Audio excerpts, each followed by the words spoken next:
Come on up. We got an extra chair. Chuddy's on vacation. No, I'll could come start. up there and let him do all He's the boss. in the courtroom. Good evening, everyone. I'd like to call the April 2nd, 2024, 2024 Hamilton Township Budget Workshop to order. This meeting is being held with the benefit of public notice as required by the Open Public Meetings Act. Madam Clerk, will you please call the roll? Mr. Papero? Here. Ms. Phillips? Here. Mr. Ty? Here. Mr. Carabelli? Here. Mr. Whalen is absent. Please stand for the flag salute and invocation. I pledge allegiance to the flag of the United States of America and to the republic for which it stands, one nation, under God, indivisible, with liberty and justice for all.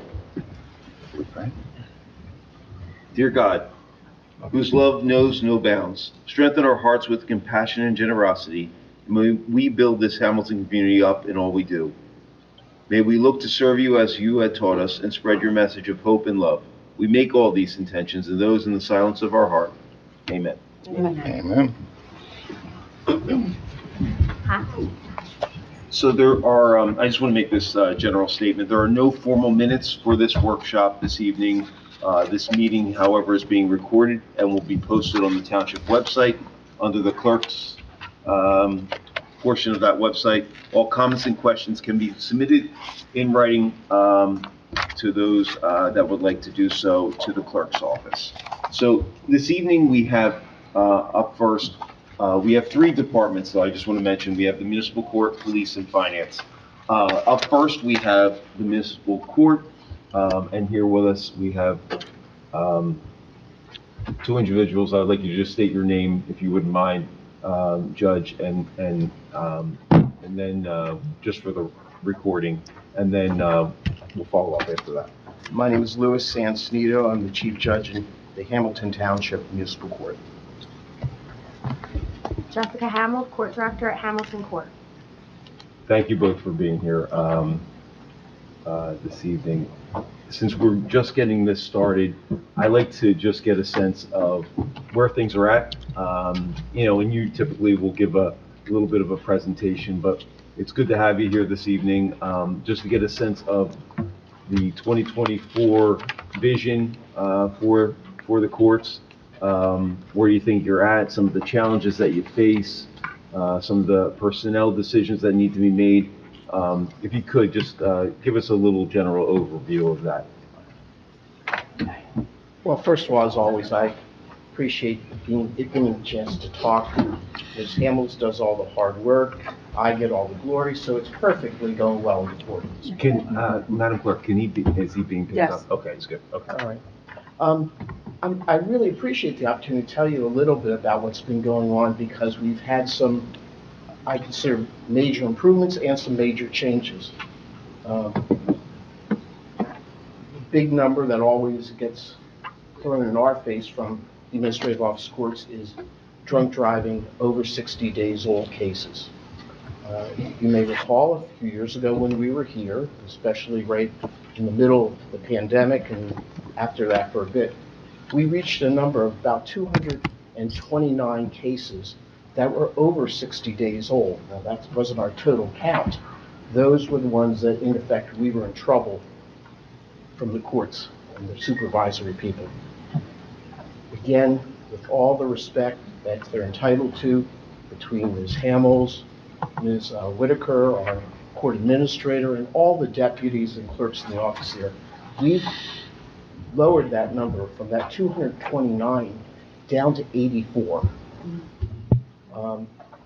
I know you probably don't have appreciation for that the way I do, but it was a lot of work, and it's not the work of Judge Ellington or I, it's the work of the people at the court. So I just want to make that clear. And I recall you mentioning that at our last discussion, budget workshop, so that's great to hear. What we've done really is we've had, somebody came up with the idea of calling it a DWI blitz. And once or twice a month, we're literally taking one session, and or a whole day in the case we have it coming up, in fact, the end of this month, the 25th, again, a morning and afternoon session where we put on 20 to 30 DWI cases. Now, They don't all get disposed of that day, but it focuses the attention of the prosecutor's office that these cases need to be looked at. They're older, they may have some difficulties in them, we've got to resolve those difficulties, and hopefully we're going to be able to resolve them then the following month or 2 weeks later, and that's worked out. How you do that, it's just hard work. And like I said, the credit goes to the group for doing that. We've also continued with our domestic violence court twice a month. I have a session, Judge Ellington has a session. We've had great support from the folks at Women's Space. I think they think we're something special, but it's not us. They're the ones that are something special. Ms. Hamill and I will be having a meeting with them by Zoom, where it looks like about once a year, I think it is? Twice a year now. Where we have a Zoom meeting where I go over with these new volunteers, and they are volunteers, that will go out in the middle of the night to the police stations and meet with the victims right there at the police station to give them the advice, counsel they need. These volunteers give their time. I don't know how people do this, volunteering their time in the middle of the night, but they do it. So we're very happy twice a year to go through with them. These new people, we're giving them a little initial update as to what goes on, how it works, what the police function is, what the function is at the court, what support they're providing, and how's that going to be used. So twice a month, though, the folks from Women's Space are nice enough to come into the court, and they counsel the victims of domestic violence. I'm constantly having to tell defendants in court, and we all know the statistics. They believe it's 6, 7 times usually a victim of domestic violence has to go through some kind of physical assault before they are ready to walk away. Why that is, I don't know, because I'm not in that situation, but those are the facts. So what we do is we make sure the victims come into court for that domestic violence case involving the defendant, where they get that counseling right then and there. So they've talked at the police station, and now they get a talk to again about what the resources are available to them. I always have cases that come up. The police have done their job. They've arrested a guy. He's been in jail for a day or two. He now comes out, appears in front of me and says, the charge can be dismissed because the victim wants it dismissed. And I have to go through every single time with them that this is not the victim who filed this complaint. It was done by a member of the police, and it's going to be the police officer and the prosecutor making the decision whether or not a case is going to be dismissed. We highlight to that defendant how important we think it is. I went through it today. A gentleman explained that in front of me, if you're a defendant, you're convicted of a domestic violence, you will go to jail. They're going to have a fair trial, I promise you that. I found people not guilty. And I know what happened a month ago. It was in all the papers. That's not the first time it's happened in a court where I've been. 20 years ago down in Trenton, we had 2 officers shot going to scene of domestic violence. And to my mind, it might be the most serious thing I do, is domestic violence. I know DWI has all the publicity, but domestic violence is such a serious matter and wrecks people's lives, wrecks children's lives. And, I thank the police every time I get off the phone with them at 3 o'clock in the morning for a TRO. The last thing I tell an officer is be safe. So we're still doing the domestic violence. But now I've got something new to talk to you about, because I hope we never stop. And with Ms. Hamels, I know she won't stop until we have everything the way we need it. A year and a half ago, we had a meeting with the county, because the state of New Jersey, and with the chief was there, obviously, at that time, for the Opera Help for Hope, when they initially told us about it. About a year and a half ago, the state appropriated $2 million to be used for a pilot drug court program here in the state of New Jersey. Now, the Superior Court, County Court, has had a drug court program 2 or 3 decades now. It goes back probably into the 90s. But it was never done in municipal court. We never had that option. Well, the state, took $2 million out of the Purdue Pharma opioid settlement, and out of that money, they appropriated that money for 6 courts in New Jersey. For your information, there are over 500 municipal courts in the state of New Jersey. Out of those 500 courts in the 21 counties, they picked 6 counties. Mercer County was one of them. And out of all the counties, all the courts, excuse me, in the county of Mercer, they chose Hamilton Township for the pilot program. I've been telling people from the bench when I opened court about the program, obviously, and I've made the point that these folks that work in the court, our director, our administrator, our deputies, and regular clerks, they work hard every day, extremely hard. And if you don't believe it, come and visit us. Sit with them for a couple hours and see how they're constantly doing something. There's no sitting around playing on your phone. Their lives, their work ethic really never gets recognized. But I was so proud when I heard we were chosen as one of these 6 courts in the state of New Jersey to be a pilot for this program. I think what it showed was how we were recognized, the court I'm talking about, in terms of being the court that gets things done and does things the right way. So it inures to your benefit as well that you can be proud of the fact that this court is working so well that we're being recognized by the Attorney General of the state of New Jersey to be one of these 6 courts. Now, we just started it. Our first court session was in January, so we had one in January, February, March. Yeah, the April's coming up on the end of this month. As of the end of March, we had 42 people who had been admitted into the program. Of the 42, 32 are doing extremely well. Everybody, including the counselors, are shocked at how well it's going. Of the 10 that weren't doing well, 6 of them also came to court, where they got a little bit of a talking to in the back room from the counseling people and indicated to me on the record that they wanted to try to continue. Addiction is a terrible thing. We're not going to have a lot of successes. I've been interviewed with people down at the Johns Hopkins University at the start of this program, and I guess I'm going to be interviewed at the end about how it's going to work and are we going to be successful. And I told them honestly, I don't start anything unless I'm going to think I'm going to be successful. So I told them it will work. Now they're suggesting 15% doing well. I told them I'm up in the 90s. I want to have 90% of people graduating in effect from the program. And at the end of the program, the benefit to them is they get their charge dismissed. So in any case, we're in the middle of it right now. The program involves anybody who has a drug charge, but the state of New Jersey increased the program and said that, and I've been using the example of a person who shoplifts at Walmart. God knows they have enough shoplifting. But if you're shoplifting at Walmart and you're stealing baby formula, and you're stealing that not because there's a baby at home, you're stealing that to buy drugs using that formula. And if that's the case, you're also eligible for this program. I've also been told, I don't know whether or not I'm doing the right thing with this yet, but I haven't told me not to do it, that I have the ability to take people that aren't even with criminal charges, but want to participate. Now, they're not going to get any benefit from getting a charge dismissed because they don't have a charge. But they are even being allowed into this program to get the resources to get off drugs. We've even accepted a couple people now from Lawrence Township, because I was helping out in Lawrence Township the last month, and we got a couple people from there that are wanting to get into our program as well. So again, I just look upon it as a reflection on the quality of work that's being done here. And like I said, I promise you it's not me.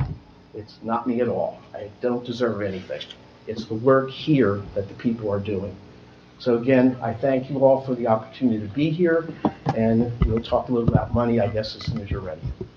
Thank you, Judge. I appreciate that overview. Just a quick follow-up on that program. It's a monthly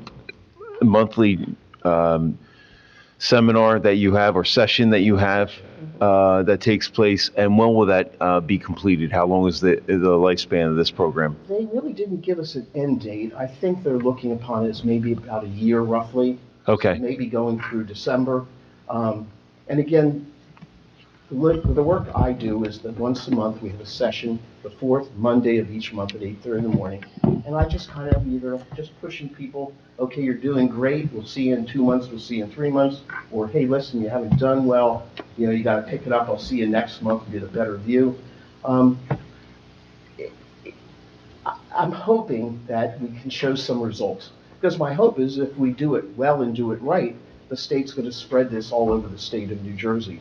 The good news, if you were here for a budget meeting, it's not costing the township any money. Okay, so be That's happy great. with that. That's great. It's- But the numbers can fluctuate depending upon the people that exit the program for a variety of reasons. Maybe they're successful in moving on with their life, or you bring in new folks to the program. Yeah, we're hoping that, and again, how long does it take someone to get rid of their addiction that they probably had for 10 years, 15 years? I don't know. Okay. So this, We have the experts Sorry, in Judge. place there. didn't mean to interrupt. So this provides counseling for drug offenders or people with offenses related to their drug use. And it's a program where they have to meet a required set of actions or metrics or attend a certain number of meetings or whatever the case may be, counseling sessions. So who's providing the counseling? Okay, good. We have 3 folks that we're working with right now. The lead guy is Mr. Alexander. He's the main contact point. He's got some kind of contract from the state of New Jersey. I'm not involved with it, I don't know it. I met this past month a gentleman, Mr. Dean, for the first time. He's also a counselor. And we've had Ms. Braun, who is retired from the state, parole or probation, I believe. But anyway, she's giving counseling too. Now, of the $2 million, it was divided among the 6 courts. So there's only $333,000 available for this program. Okay. The chief, I know we had a question about that because we both know if you go into a treatment center for 30 days, that's going to be like $30,000. So legitimately, we only could have helped about 11 people. But what Mr. Alexander and staff are doing is they're dealing with the person on an individual basis. They go to them. Do you have insurance? Do your parents have insurance for you? They'll look for a group, the City of Angels they have here in Hamilton. We just had another one, didn't we? Yeah? Didn't you have a card? That was not for coverage. It wasn't for That's coverage? for home. Oh, that was for homes, okay. I mean, there are a lot of these groups out there, so what the counselors are doing, they're reaching out to these groups. They cost us no money, so we can stretch out that $332,000 in a longer way. Can I add something? Go ahead. So one of the nice things about this program is, And by the way, not to interrupt, but you're both welcome to sit for the rest Yeah, of your that's fine. Yeah, you can time. definitely. Sorry, you can Judge, redirect I that wanted to microphone. tell you as well. Thank you, I Yeah. appreciate it. You got plenty of court. Yeah. So I just wanted to add to that, anybody who knows anybody or has ever been affected by addiction understands that when these individuals are in it, and when I say in it, it's the idea that they're at a point where the addiction has taken over their lives. They are not at a place where they are even mentally able to call these rehabs, call the insurance companies. We all know, we've all been in that place for just dealing with insurance companies, whether it be for yourself or your children. So they take all of that work off of them. And the expectations, each individual has a different requirement. The way that Mr. Alexander explained it, one drug comes out of the system quicker, so they may not expect as much from them versus heroin. It takes a little bit longer for you to recover from that. But the way that I explain it to people, I'm incredibly passionate about this. I think that this is something that needs to be put into courts, any kind of incentive for people to want to get better. But you have to keep in mind, I think that the individuals that are really going to benefit from this are those that are younger, who are maybe just starting out with addiction. Before they get to the point where they've lost their home, they've lost their car, they've lost their job, they've lost their family, and they're out in the streets. The idea is to get them that help before they get to rock bottom. It's been wonderful in some ways, and it's been hard to see in others. It's very difficult when you have these sessions to look out and see 40 addicts who may currently still be using that are nodding out in the courtroom. But it's rewarding to see how many people are willing. We've even had defendants who called their girlfriends, who are the victims in a lot of their cases, to come so they can get the help together. So my hope for this is that it will create a bigger conversation amongst municipal courts. And I think it's doing really well. We've been told out of the 6 courts, we have the highest people involved, which is wonderful. And I gave you guys all that there, so you have the information. You're more than welcome to share it with people. That kind of gives you a little bit of breakdown of what it is, the phone numbers, who we're working with. And as you know, the chief's been on these meetings. I think it definitely has the ability to become something really special. It's definitely challenging because you're dealing with, you know, the counselors getting calls from all different people, and I just get shot an email with names. And a lot of these names don't even have cases here in Hamilton, but I have to say that they've been wonderful, and I have high hopes for it. And really, if there's any of you that think you know of someone that needs help, give us a call. We'll get them in the program. Even if they don't have a charge, we will get them some help, because now, finally, after all these years, we have some ability to help people. Well, I just think, I want to thank you for kind of filling us in on that program, and anything that can potentially reduce the burden on the courts, reduce the burden on our police officers and our first responders, and improve the quality of life for these folks, you know, is a win. And if it's 15%, you know what? That's 15% better. And it's a tough statistical fight. Like you said, Judge, you know, if the hope is, obviously, we would love to see 100% success rate, right? But I think it's a feather in the cap of our township and our courts, our first responders, that we were chosen for this program. So thanks for filling us in on that. I like to think that, you know, there's a punitive nature in court, being a judge. The successes, and it's not just been here, it's been in my past, where I've seen even cases involving prostitution, where I saw a young woman at the very bottom, and we were sending her to jail. And a couple years later, I saw her, and she looked wonderful. And she came up to us. It's funny, I've actually had defendants over the years come up to me on the street, which is very upsetting to my wife, usually, when she's with me. But they've actually thanked me that I sent them to jail, because they finally hit the bottom they needed to hit to get the help they needed. Until now, we haven't, you know, given the help in court. So my hope is that we'll be able to do more than we've ever been able to do before. Judge, if you have any people that you have problems getting scholarships for, or any of that, I work with 3 or 4 groups through my full-time job, and we routinely get people into places who say they can't do it. So if you have any issues through my job at the sheriff's office, I can help you with that. Thank you. All right, we'll make sure that Mr. Alexander gets your number, and as I said, it's never about me. It's the work that these counselors are doing, that the staff is doing. So please, But you're the face everybody sees. I know it's not what the pandemic, it's just not that. I want to give credit always to people who are actually doing it. And we don't have a date as of yet, but I know that the Attorney General is going to come to our court to kind of just watch how our session goes, sit and observe. So they're still working on a date, but that's kind of exciting for us because, again, we want this to be successful, whether it be 10%, 15%, 5%. I don't really care. I'm not as, I don't want to say I'm not hopeful, I mean, I'm a little more realistic, but I see it's better than it was before. So if there's any improvement, I'm good with that. Jess has promised me that she'll let me know far in advance when the Attorney General is going to be there, so I'll be on my best behavior, I promise. Just one other thought, like, do we have any idea if this is something that's going to be a sustainable program that they're going to, you know, I know they're looking at a pilot program, but I'm looking at it as a budget item. If there's success there, is that going to fall on us as a municipality then to pick up the? I don't have any. Yeah. Again, when the Attorney General is here, you'd be welcome to come and talk to him about it. Yeah, sure. See if you get an honest answer. What's it? So See if we get an honest answer. So, any other okay. I just wanted to, we'll just jump into the numbers right now.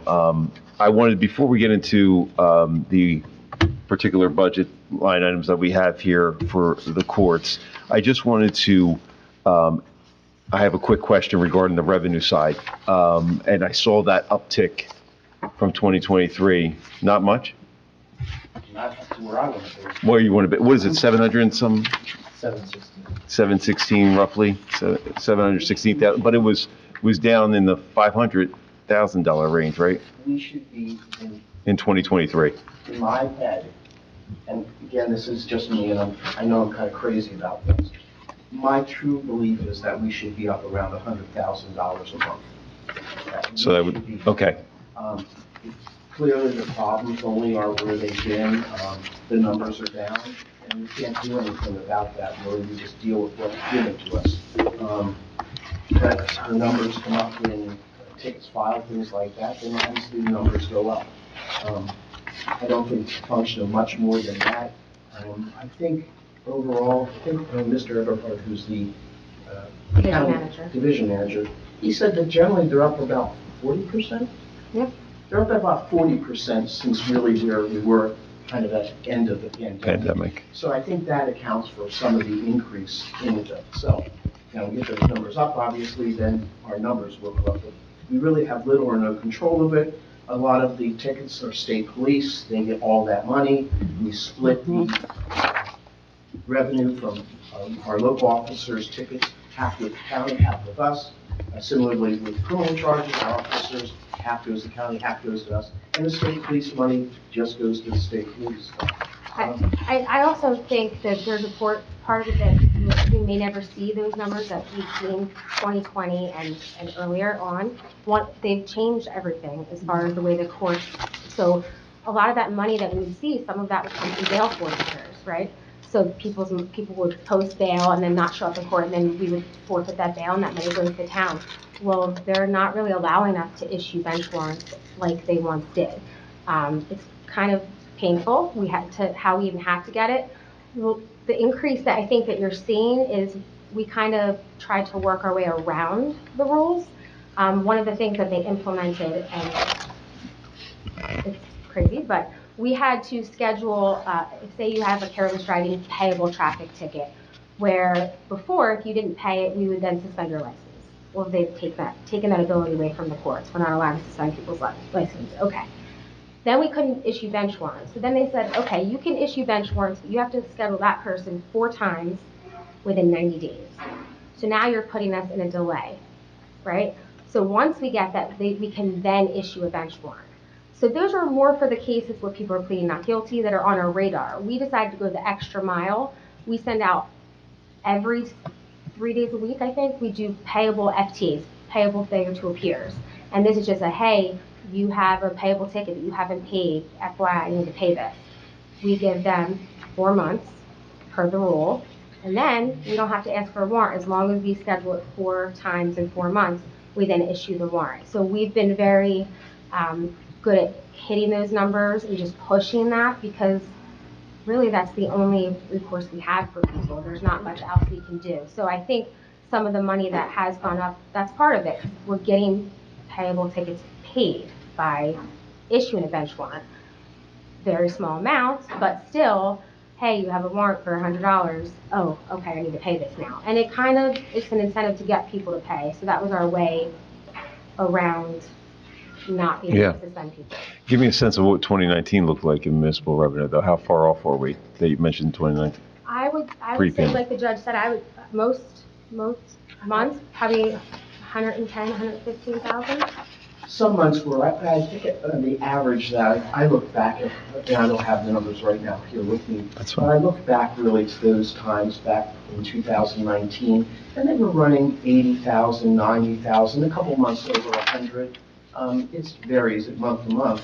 And that's what I'm saying. I think that if we could get up to an average about 100,000 a month, as I possibly could be, I'd be satisfied that we're seeing a number that I think would be appropriate. I know that the municipal courts are not supposed to be revenue generating for the township. And I know that's the rule. We're supposed to be dispensing justice.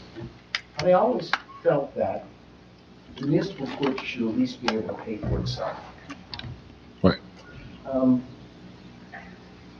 Probably would end up getting disbarred for saying that, but at the same time, that's kind of the way I always looked at things. Right. Right. Well, I appreciate that. Just One quick question, on the revenue side. I noticed that there was a municipal court and alcohol line item that was there for like $24,401.40 in 2023. I don't see it in 2024. What was that? Was that a grant of some sort? Yeah, the beginning, and when we introduce the budget and we adopt the budget, we have very few grants that we have received for the beginning of the year. Yeah, thank you. When we introduce the budget and we adopt the budget, you are going to see that there are very few grants that we have received. Throughout the year, those are the resolutions that you approve throughout the year to insert those grants into the budget. So the last year, we took a good almost $6 million in grant throughout the year. So it's very, very different. And you can see in the revenue, I believe in section, But the expectation is for this one that we are not going to receive it in 2024. We will. No, I We think will. we will. We're just not allowed to It's a put it in the continue. budget until it's awarded to us. It's awarded. once they Right. get their work Once it's letter, then we awarded, put it that's in the what budget. Eugenia's Okay. talking about. It'll Okay. come to you as a chapter 159. resolution. 159. That Okay. money's based upon a base year. I forget what the base year We're was. very lucky because we are one of the highest, we're the highest receiver of grant money, even more than Trenton. So and we can only use that for certain things. That's where it gets difficult. Okay. But I yeah, we should. I just was making Yeah, we sure should that it make wasn't, that we are in line to receive that again. We don't have any indication that we're not Not, going to okay, receive that, okay, right? that was my So concern. we just don't know what the amount is yet. Okay. Any other questions from the revenue side? My council colleagues taking a look at that? Okay. Let's jump over to, what are we calling this? The O&E and salary and wages for the courts. Any questions? I'll go on page 2. I'll jump in. On page 2, there was other professional consultant, a line item for roughly $50,000 that was maintained. Just looking at this. There was, okay, I made a note here that there was, it looks like in 080, this is 028 I'm referring to, but in 080, which is on page 4, there were CC fees were being taken out of 028, putting the money in the correct code for 2024. So that's is that roughly 6,000? Is that 6,000? Credit card fees were being taken out. So our expectation is, even with that fee, that we feel we need to have 50,000 in that category just Well, to, if you notice, look at the column, I don't mean to interrupt, I'm sorry, Judge, and Jessica. If you look, we actually budgeted 62,000 in 028 last year, right? So they reduced that by the 12,000 to 50,000. 50,000 And then they increased it, they just shifted 6,000 of it over anyway, over right? into the other So- line item. Okay. Does that make sense? Yeah, no, it does. Yeah, they're just sort of reclassifying. Just reclassifying it. Also, part of that, what comes out of that is, and we've discussed this before in our meetings, that's part of for a fee for visiting judges in 2020, 2021, 22. There wasn't a whole lot of traveling, but I can tell you that Judge It's gonna be- Simpson and Judge Ellington have lots of days scheduled because I've gotten the coverage. So, She ratted me out. well, he's been waiting to take It's trips. due, and- it's yeah. due. Yeah. So that money, you're gonna see a big jump of using that money because now we're using a lot of visiting judges. Okay. And I recall, I warned you folks that I had not taken trips in a couple, 3 years. You did. You did. You're not taking any credit. You're going on trips. Let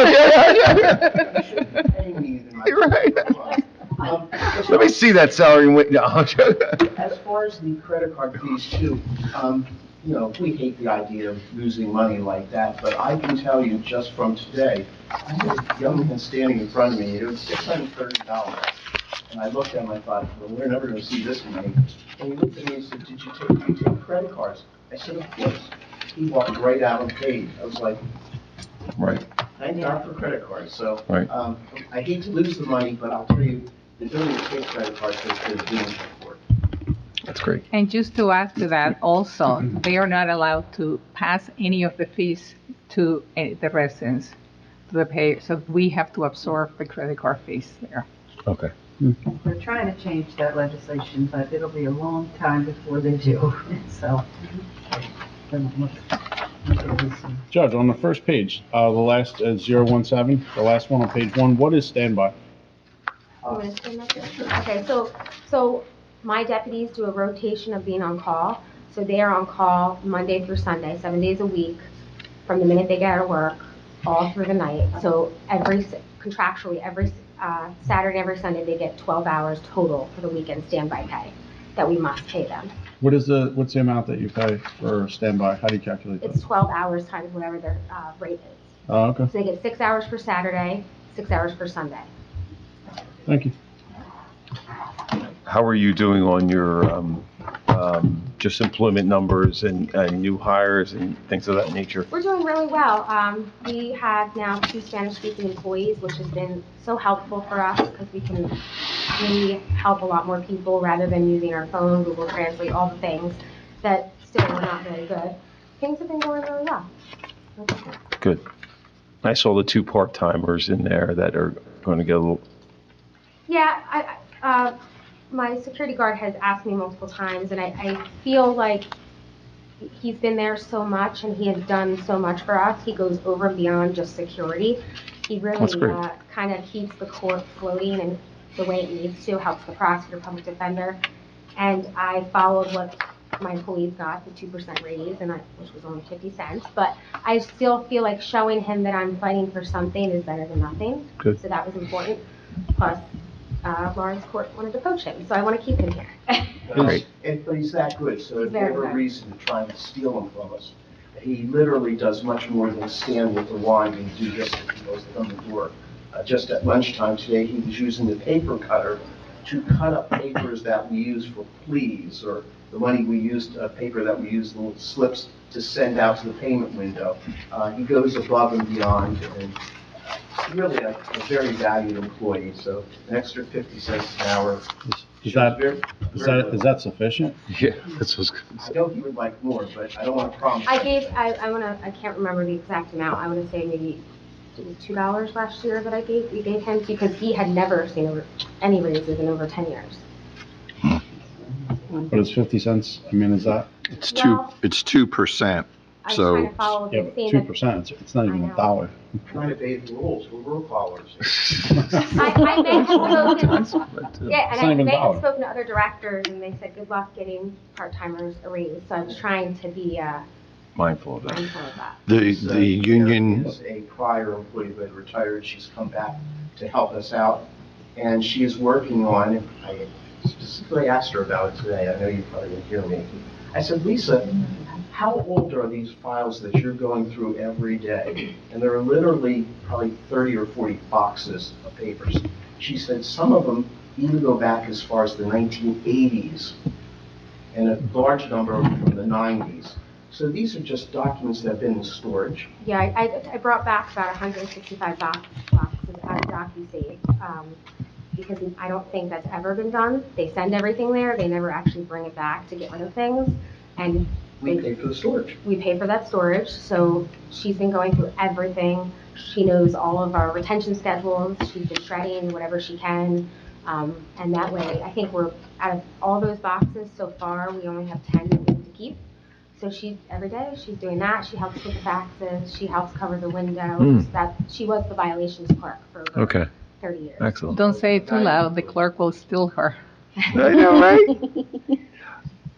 So again, we're trying, in any way we can to help out, save a little bit of money on the storage charges, to give these people a little bit of a raise to kind of keep them motivated to keep helping us save money. I also just wanted to mention, because I noticed there, the one line says, student assistant.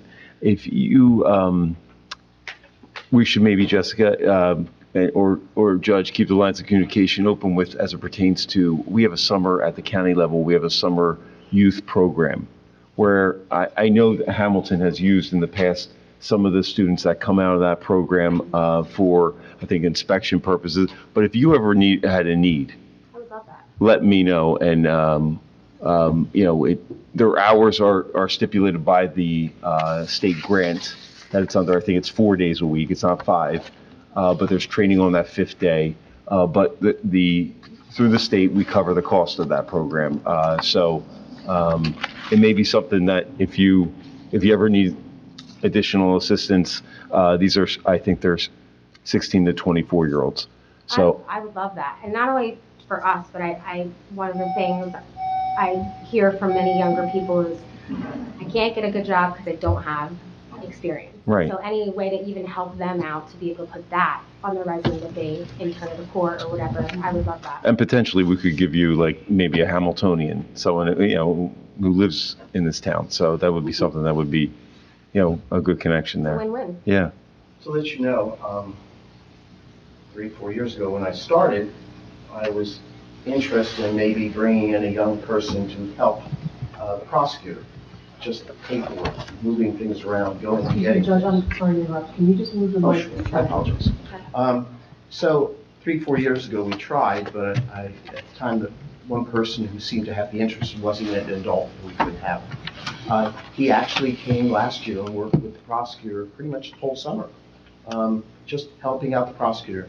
Didn't get paid for it, but again, doing it for experience. And I actually just ran into him around town last week, and he came out where he was and shook my hand, and I said, "Do you want to do it again?" And he said, "Oh, yeah, sure." I said, "Well, as soon as you're done school, come over, we'll get you started again working with the prosecutor." So the idea is there. I'm going to let Jess handle the clerk's office, as I always do. I try and stay in my lane, as I say. So I'm gonna go back to this part-time employee. 50 cents an hour comes out to a $600 raise in a year if you work 25 hours. You can't even pay your bills with that. No, I understand. Am I the only one that thinks this? Well, he's also a retired part-timer, and it's in line with what the other union person employees got are getting. Am I understanding that right? Say that again? Yes. It's in line with what the union employees are getting? A full-time employee, if you were getting a 2% raise on $26, it's actually 52 cents. So it's a little All less. right, it's a little less than 2%. You're right. The other person's getting a $1 raise. I can't see why we wouldn't do the same for the other person. Why are we not treating them equally? I would love that. I just was more afraid to ruffle any feathers. I'm sure we could not order some staples and get the guy a $1 raise. Well, So how is the one individual going from 20 to 21 per Because hour? that's not 2%. how? They're just requesting it. It's not I 2%. mean, how? They're asking to give the Lisa, raise. she has not received any raise at all, whereas Eric last year did receive. No, but I guess my question, Jess, you use 2% with the one, and then do you use 2% with? Well, she also mentioned that the security guard had gotten a raise last year. Where Lisa So- had not. Percentage, Oh. just a determined amount. Okay. Eric had a conversation with me in the fall and asked if there was a way that he could, like the other employees, receive a yearly raise, right? So having that in mind, I didn't want to make the raise too large because the expectations for him is that every year he will see an increase. So these two positions are not covered by any collective bargaining agreement. So we're just trying to go along with that, but that's how, it happens that somebody goes without a raise because they're not covered by a collective bargaining agreement. And especially with the part-timers, we don't always pay the same attention to them that we do, so to speak, whether that's fair or not, but that's what happens. So we were advocating for the security guard last year, and then tried to keep that position kind of on a regular schedule. But, you don't have to stick to the 2% or a little less than 2%. You could decide to do something a little different. We just heard how they bragged about his job he does. It's wonderful. Yes. Great employee, and I just don't see a problem with giving him Well, the what full we'd like to dollar. try for to dollar. do Yeah. in some of these instances is kind of say, okay, well, what's the market out there, right? How close to the market not only what would it be for us to, what would we have to pay if we had to replace this person? Because we might not be able to get somebody in for $26.50 an hour, right? If this person does go, let alone, doesn't even speak to whether we get somebody that's as good, right, or qualified. But I'd also be curious, right, like what are some of the other towns paying for their security guards? And maybe we can look at that and do a little research and bring that back to you. I can tell you Lawrence Township for years, pre-pandemic, paid 2 security guards. I don't know what they paid them. When the pandemic happened and they closed the courts for live, those 2 people left and got other jobs apparently, and now that Lawrence Township wants to open up the courts again, those people weren't available, and now they've had to hire a service, which I'm certain would be more expensive than the individual Eric that we have. Yeah. I mean, just to kind of... Also, I do want to mention Eric does work pretty close to 40 hours a week. He works about, I would say, 30, 34. I mean, it's pretty... How many part-time employees do we have? Roughly, John. I don't mean to put you on the spot. So, It depends, we have a lot of seasonal, and so we throw that in together, the That's right. part-time and seasonals, and so it's a large number because of the seasonals. I Okay. don't know how many permanent part-timers we have. Okay. It wasn't a huge number, but we do have others as well. I mean, I don't think it's going to significantly, this is a question for the administration if they want to change that number to 27 rather than 2650. But, I mean, I don't think it's going to really affect much the salary and wages, but that's a conversation that, I also worry that if somebody like Lawrence or some other town, right, not to target that particular town, starts offering somebody more money and we lose a good employee, and now we're searching for somebody, and how long do you spend searching for somebody? The guy's doing a job outside of a court. It's not, it's a little more important than a typical part-time job. I don't think we have any other Chief. security Sorry, guard sorry. positions. You would- Go ahead. If I could just add, you might become, if I could just add one element to this too, the administrative officer of the courts requires them to have security, and if Eric is not available, or Eric decides to take another position at a higher rate, it has to be hired by police officers, has to be filled by police officers, the security issues has to be filled by police officers, which are at a substantially higher rate than we're talking about here with Eric. So just to make that point as well, that there are other options, but it's a whole lot more expensive. more expensive. Thank you, Chief. Thank you, Chief. What's our recourse? Well, you can add or subtract anything to the budget that you want. Yeah, we're not making any final decisions today, actually. We're All just right, hearing so- you out, right? And that's So, the thing, I think after this, and Lisa, what we've done in the past is we kind of gather together what your recommendations are, and you submit those, and John takes them down and yeah. figure those And I out. think the chief made a really important point, right? We're going to be paying for it one way or the other. And if it has to be police officers, certainly, that's a much higher rate than what we're currently And that's the paying. thing, right, all you're doing is setting the budget for it. That allows for the employee action to take place later. So That's you right. still have to go through an approval process.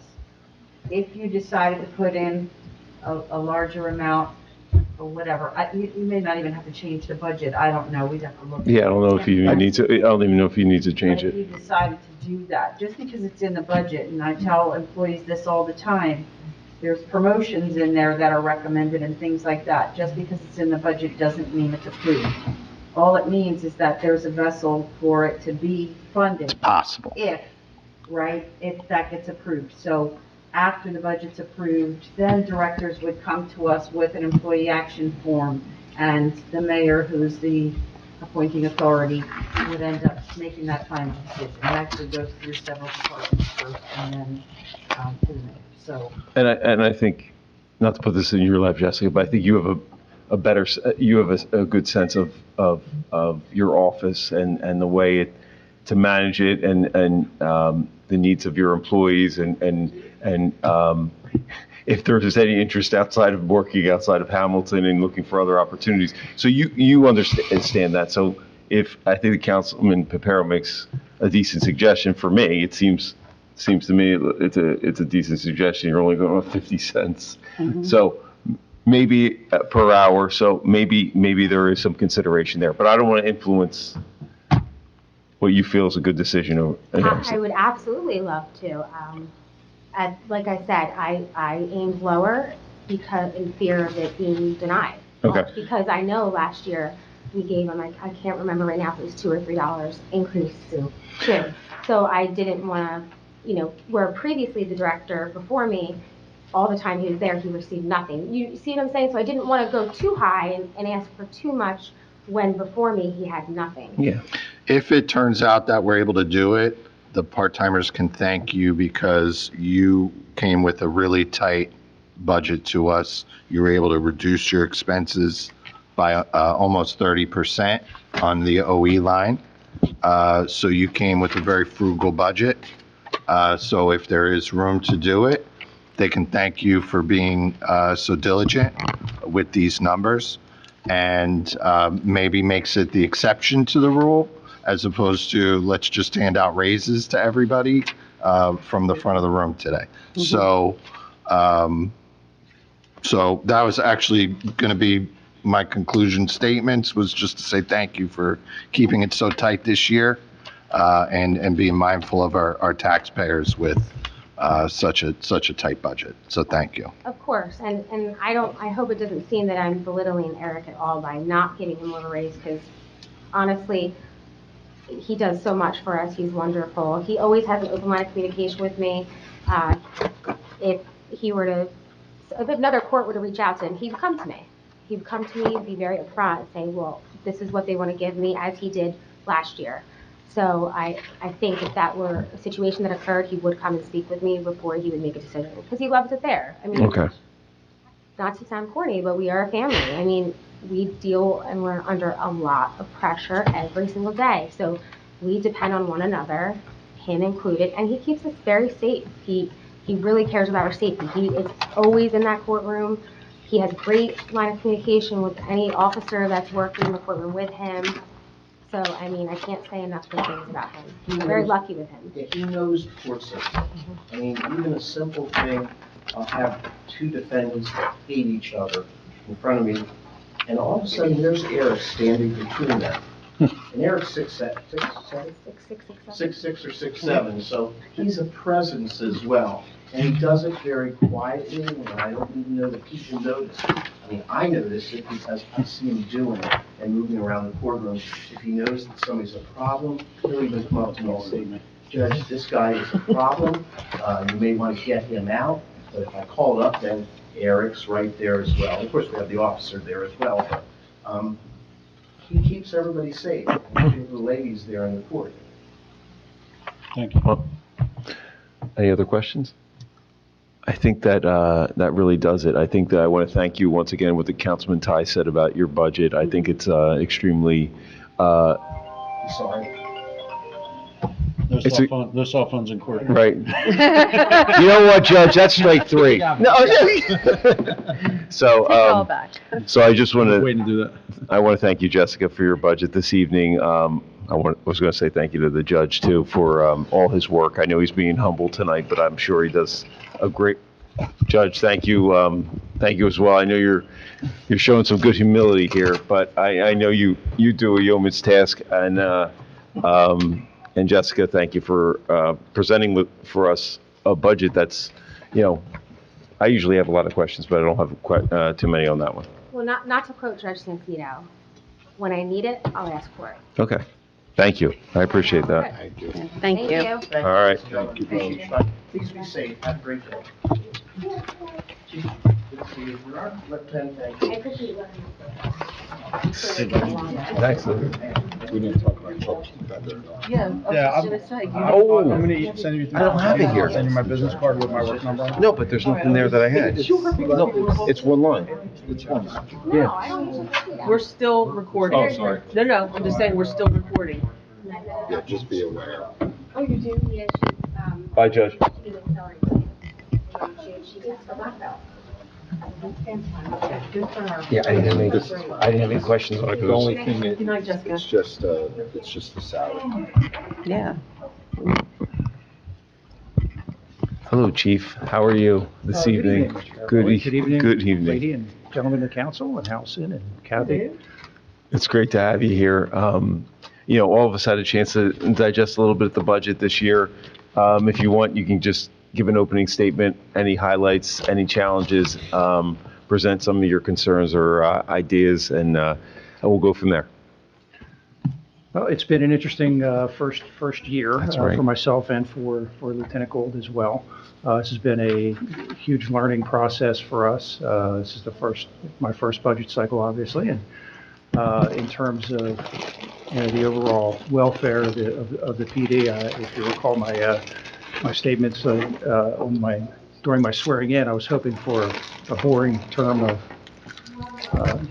boring tenure as chief of police, and I don't think that's quite worked out that way, but all things considered, it's, with the exception of our incident from last month, it's been, things have been running pretty smooth. I have some fantastic people working for me, and I think we meet or exceed expectations, I hope, of the citizens of Hamilton and of yourselves, and we've had a number of initiatives that I instituted upon coming in on the 1st of June. And the most important of which, I think, and just piggybacking on what Judge Sansonito was saying with his drug rehab program, is that on the enforcement side, I've changed our anti-crime unit into more of a hybrid drug enforcement, weapons enforcement, and gave them the authority and the ability and the resources to go out and really enforce drug distribution, weapons distribution. And during the course of that, of course, we also pick up a lot of individual users as well that we've referred to them.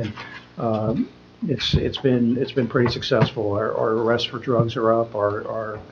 We've had some really high profile arrests as well. The anti-crime unit had recovered those 5 pipe bombs last year, and things like that. They've really done some fantastic work. And as part of that also, I've instituted a canine program, which Councilman Papero has been very instrumental in advising us on how to get this up and running. We haven't had a canine in Hamilton Township Police in 20, 25 years, something along those lines. So we lost whatever institutional knowledge we had, and we're very hopeful that this is going to assist my anti-crime unit in our drug enforcement efforts. And generally speaking, the narcotics detection dog, which is the skill that this dog is going to have, it more than pays for itself through financial seizures and so on. So I don't think it's going to cause any budgetary issues. My officer is currently in the State Police Canine Academy and is scheduled to graduate in June, so I've got my fingers crossed. If the program is successful, I hope to expand it going forward in future budget years, and we'll see how it goes. There's a lot of other things I've done with the police department. I've tried to identify areas in which we could be more efficient in terms of personnel. I've had some conversations with Kathy and with the mayor as well in reorganizing some of the tasks within the police department, hiring back some retired police officers to do things that our current police officers are doing at senior officer rates, and hiring them back at a much lower rate to perform some of the same functions, which allows us to put more officers on the street at a relatively minimal cost to the taxpayers.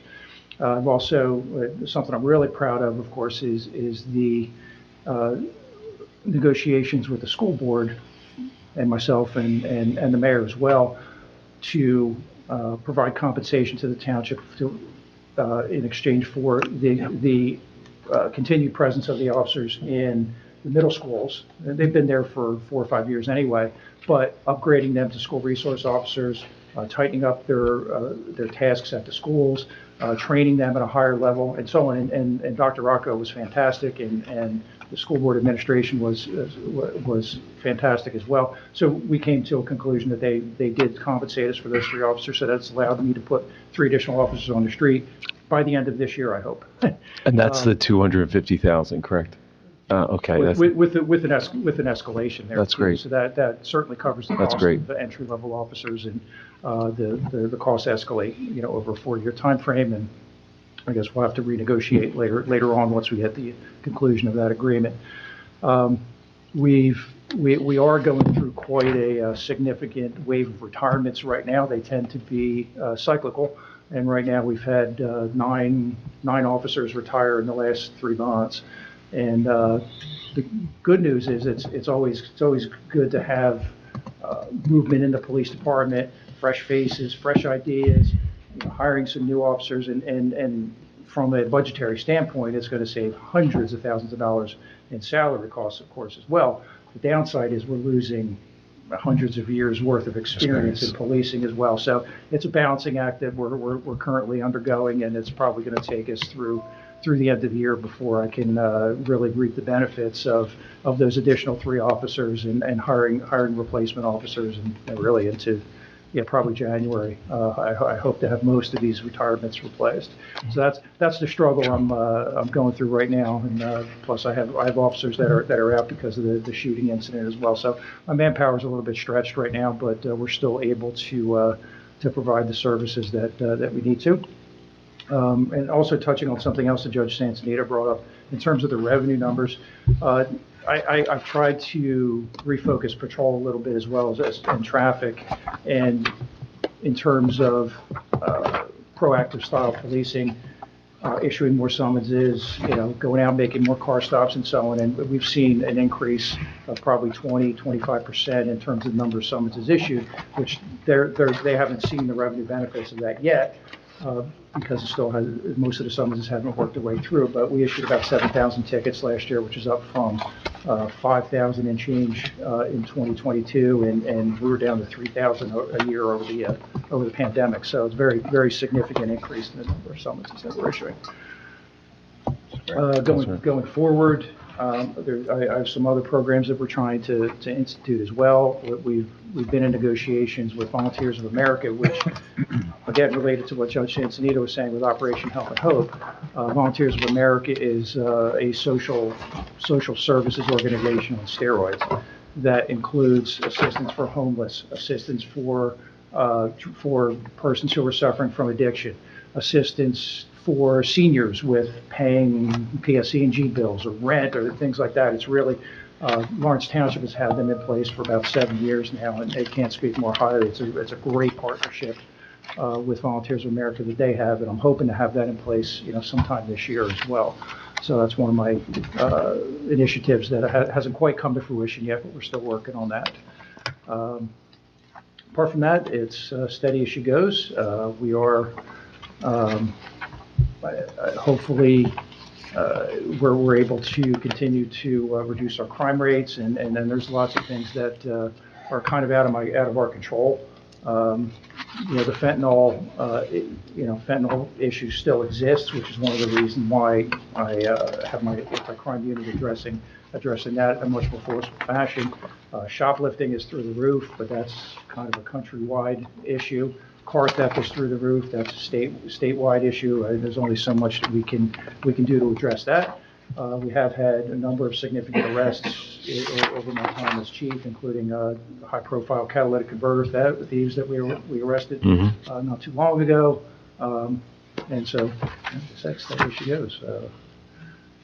Thank you, Chief, for all you do. And I know I was very impressed by your first speech when you were sworn in, and listen, one of the toughest jobs is management of people and getting the right people in the correct places, managing personalities and things like that. And I think that your opening speech to the group of officers that was there that day impressed me, and I think that came from the heart. So I really do appreciate that. Do we want to just jump into the worksheets, or any questions regarding revenue? On the revenue side, I don't think there's anything that we really need to touch on. I just was wondering, how's the officer doing? He's expected to make a full recovery, or at least close to a full recovery. He had a second surgery this week. That should be the final surgery. Actually, that's more than second surgery. That's probably his fourth. But that should be the final surgery on his arm. He took a very, very significant injury to his left arm, but thankfully, God the bless. Leafold Capital Health is a phenomenal trauma center. They did some great work with him and on him, and he should have the ability to return to work, and should have the ability to return to work at close to or at 100%. So the only question is the time frame, but whatever time he needs, we will give him.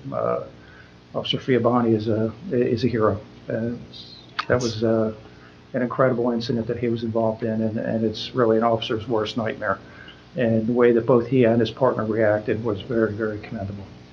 Yeah. Most definitely was. In addition to many lower profile events that the public doesn't hear about, in which our officers act heroically and with a high level of professionalism. So thank you, I'm appreciative and glad. Thank you, sir. Glad for the good news. Okay. So I noticed one line item, we received a little bit more in a federal grant for bulletproof vests. So, under revenues. Those vests save a life so many years, so they shift them in, right, every so many years. That's why we get what we get. What do we get? They have a 5-year life cycle. Five year. What happens to the old vests? They're ultimately destroyed. That's actually a very good question. I know we contracted out to a private company, I believe, to get them destroyed, but how it's done, I don't know. Okay, that's good enough. Yeah, that's just, don't want them to wind up in the wrong hands. Oh, no, is absolutely. basically, No, we're very, you know. that's a concern of ours as well. And, Good. yeah. Okay, you want to just go through the worksheets real fast? Yep. Let's do it. For, first up is, police dispatch. Is that's what you have?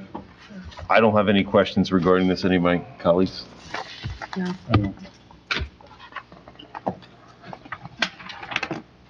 Next up, next up, we have, public safety.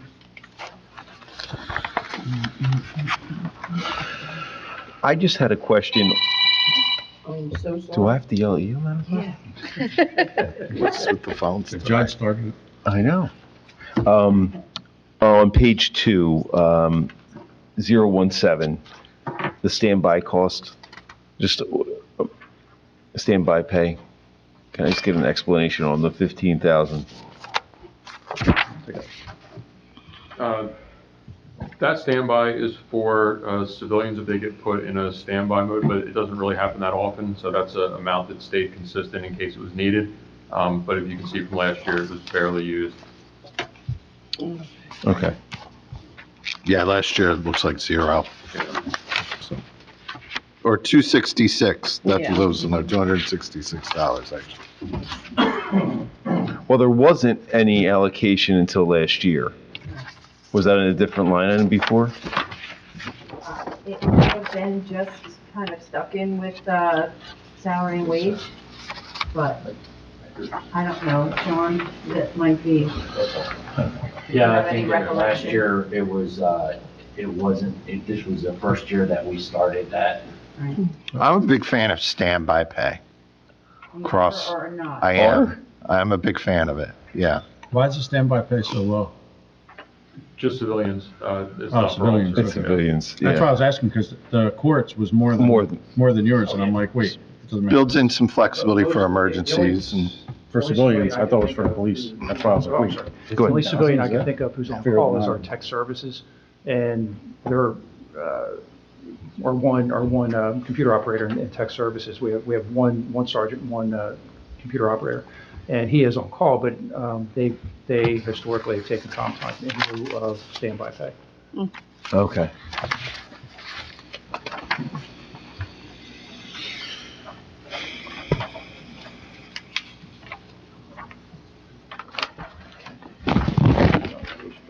Yeah, I mean, it was, I noticed, under the one on page 5, which was for the increases, which I appreciate the detail part of the budget. I mean, you guys really do a good job talking about the decreases and the increases, so there's really, very little question that I have in the notes section, and I love that aspect of this program. This is Edmonds?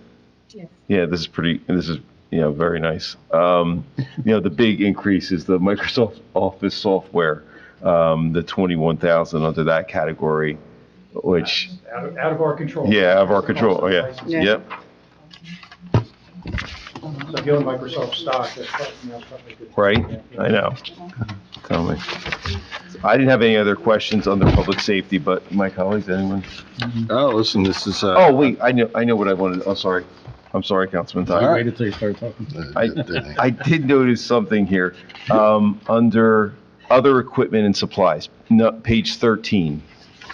So, there was originally a mention of a youth academy, and with the Hamilton PAL, an association that was gonna be similar to the Safety Town type aspect, and there was a dedication of funds towards it, but I saw it was zeroed out.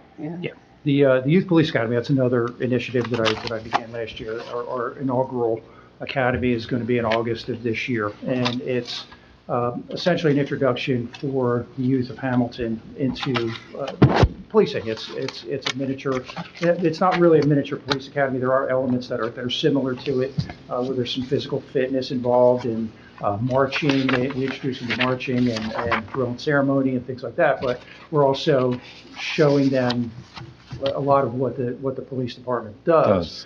We have a drone demonstration. We have a crime scene demonstration. We demonstrate car stops for them. All these fun things that kids in that age range, which is 6th or 8th grade, will really appreciate and get something out of.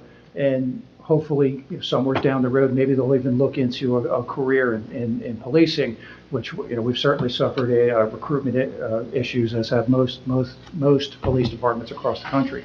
So it's more of a longer term, potential there. But also there's the community relations, community policing aspect of it too. It does, generate a lot of positive interaction between these kids and our officers, and as well as with their parents. So it's a joint operation between the Hamilton PAL and us. I'm supplying on-duty officers to staff this, to do the various demonstrations and functions. And Hamilton PAL is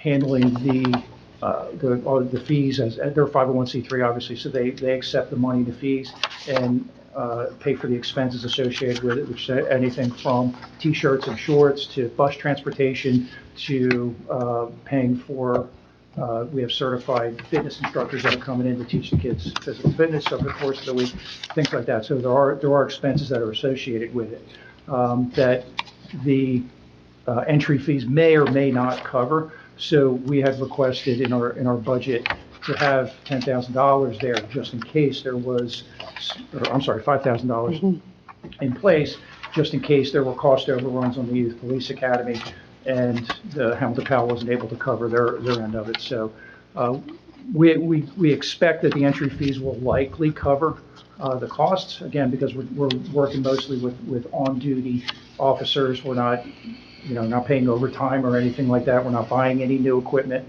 So it was simply a placeholder just in case there were cost overruns in the Youth Police Academy.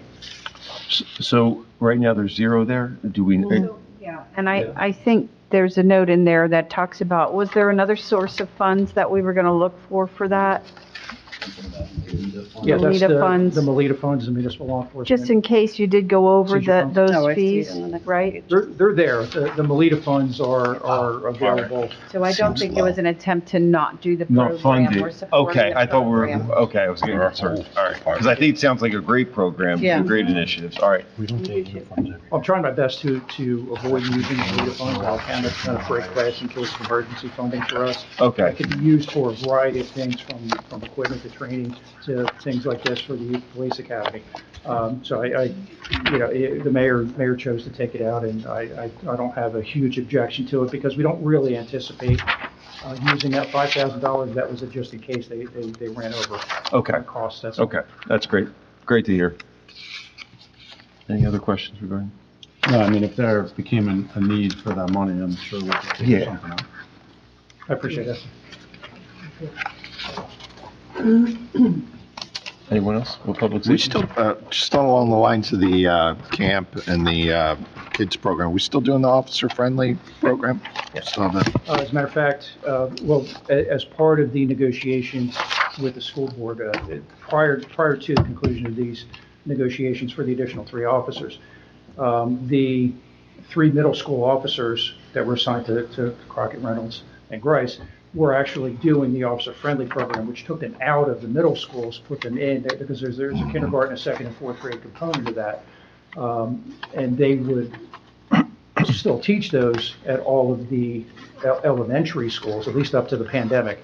They were still teaching it at the elementary schools, but that drew them out of the middle schools, which, caused some security concerns, for the school board and the principals. So as part of that negotiation, I assigned another officer the duties of officer-friendly. That's his only, well, not his, he's going to be in community policing, it's not his only duty, but he's going to be responsible for teaching the officer-friendly program, the K2 and 4 components of the officer-friendly program. So that program is still alive. It's in the process of being revised and actually reinstituted, because during the pandemic, obviously we weren't visiting the elementary school, so it kind of fell by the wayside. So I'm in the process of reviving the officer-friendly program, and it was as part of these negotiations with the school board. That's good. That's great. You talk about contact with the police. That's a positive. Oh, absolutely. For the kids to have that interaction. So. I just had a quick question. On page 17, under less lethal munitions, it was the same thing. It was budgeted 5,000, or it was requested, then budgeted 0. Any concerns or? The less lethal program was instituted by Chief Stevens. This is something that was one of his initiatives that I agree with. It's less lethal munitions, just to clarify what they are beanbag rounds that are fired from either shotguns or from larger launchers that could be used for either large-scale disturbances or for instances in which we have an individual who may be, we have to use force on for whatever reason, but we don't want to graduate all the way up to deadly force. So it's one more tool in the toolbox for my officers to use, apart from using the baton or using OC spray. This is one more tool that they can use. Chief Stevens's original concept was to be able to distribute our less than lethal weapons throughout patrol, so that it was available for a quick response, and that it would be readily available. Unfortunately, while there was approval, I'm sorry, I don't know what budget year it was, probably 2019, 2020 or so, to purchase the hardware for it. The munitions have been consistently cut out of the budget since then, so we have not been able to institute the less than lethal weapons or introduce it in any way, shape, or form. They're quite expensive. The training requirements are also expensive. Each officer has to fire X number of rounds per year, so the ammunition costs are not insignificant. So what I've decided to do is, rather than institute it throughout patrol, I'm simply going to limit it to our SWAT team, have them trained. They're already trained to deal with large-scale disturbances. They already have other methods to deal with, again, large-scale disturbances. They have the industrial-sized OC spray that's not commonly issued to patrol officers. So issuing them the less than lethal weapons as well as the ammunition, at least it'll be available in the case of a serious incident. So we're not going to be able to institute it department-wide, which was Chief Stevens's concept for less than lethal, but at least it'll still be available on a much smaller scale. Thank you. That's my only question. Okay, next up, we're up to police vehicles. This is a small, only 2 or 3 worksheets here. So is this a maintenance of motor vehicles? Was this in another category before? Because the 50,000 wasn't there before? It was a previously No, it was unused normally, subcode. typically, I think, last year was like 25 or 24,000 You got a note here, it says it was overall. previously unused. I can answer that Okay. real quick. So damage to police vehicles in the, Sorry, can you just identify yourself? I'm Lieutenant Steve Gould. Hi. So in the past, damage to police vehicles that are involved in crashes, the budget to pay for it came out of the garage's budget, and the township administration had directed for this year the budgets to come out of the individual department budgets. So this is a category that we did not use before because we didn't have to. So this was the amount that we came up with would be good to cover crashes. Thank you, Lieutenant. I appreciate that. And I guess the police vehicles, unmarked vehicles, that looked like it was requested, but then it wasn't, that didn't look like, we're not funding that this year. Yeah, there's a couple of issues with the unmarked vehicles. Okay. When we submitted the budget item, I wanted to order sedans instead of SUVs. We've historically gotten SUVs for unmarked vehicles. Yeah. And used capital, which the SUVs are $15,000, $20,000 more than the sedans that we were looking at. We were looking at various Chevys and Dodges, et cetera. They come in at about $40,000, and the SUVs come in at about $60,000, and that's prior to them being properly equipped. Now, on the advice of Mr. Calderon, unfortunately, we can't order non-SUVs through capital anymore, so we had to introduce a line item for sedans into operating, which is where that came from.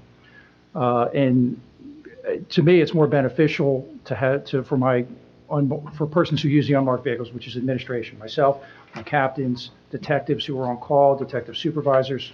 There's no reason for us to have an SUV that gets 15 miles to the gallon when we can have a sedan that gets 25 or 30 and is $15,000, $20,000 cheaper. So that was my idea. The mayor obviously did cut that out of the operating because that was it showed a significant increase in the operating, but again, it wasn't included in capital, as a counter there. So we can get away with another year. Now the vehicle conversation here is a little bit more, it's intertwined between the operating and the capital. Now, last year we were approved for 5 SUVs and 1 unmarked vehicle. Because the cut was from 10 to 5, this is in 2023 budget year, I chose to not utilize the unmarked vehicle and use the money for that unmarked vehicle to buy an additional marked vehicle. So we actually ordered 6 and purchased 6 marked vehicles, which should be in sometime this fall. This year we had requested an additional 10 marked vehicles, which the mayor had cut down to 5. And I have to say that 2 consecutive years where we're ordering 5 or 6 marked patrol vehicles is going to cause us a hardship down the road. Each patrol vehicle, obviously our vehicles are on the road 24/7. Significant. We have 37 marked vehicles. Included in that is 2 motorcycles. Some of those are in traffic and the anti-crime unit, so they're not utilized quite so heavily. But 22 of them are in patrol and are used 24/7.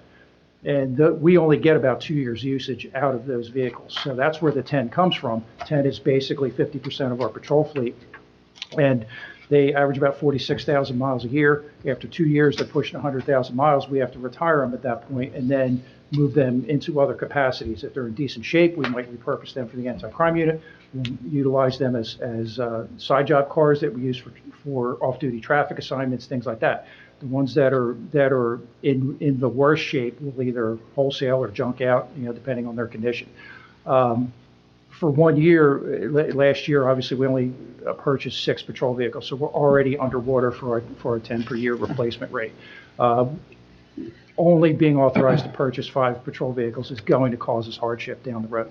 Now, this past fall, we did have 10 new patrol cars come in, but they were ordered from the 2022 budget year.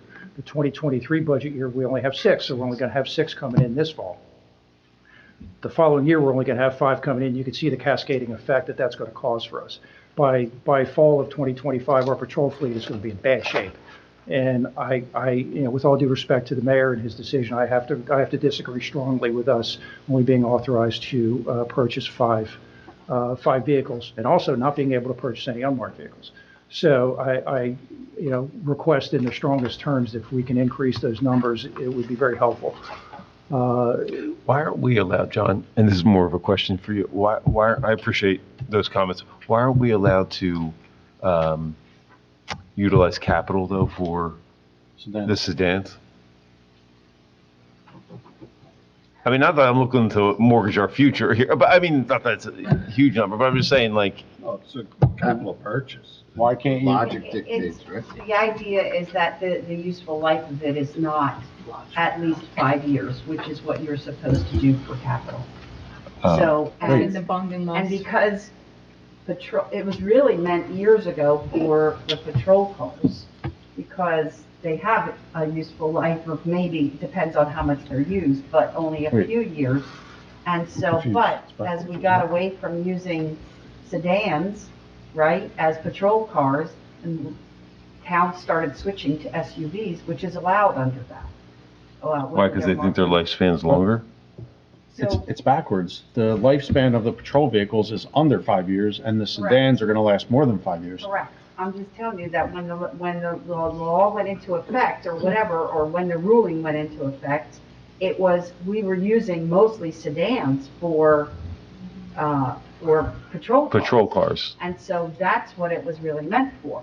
Is it archaic? Probably, but, because we're purchasing SUVs under that says they don't really have a useful life of 5 years either.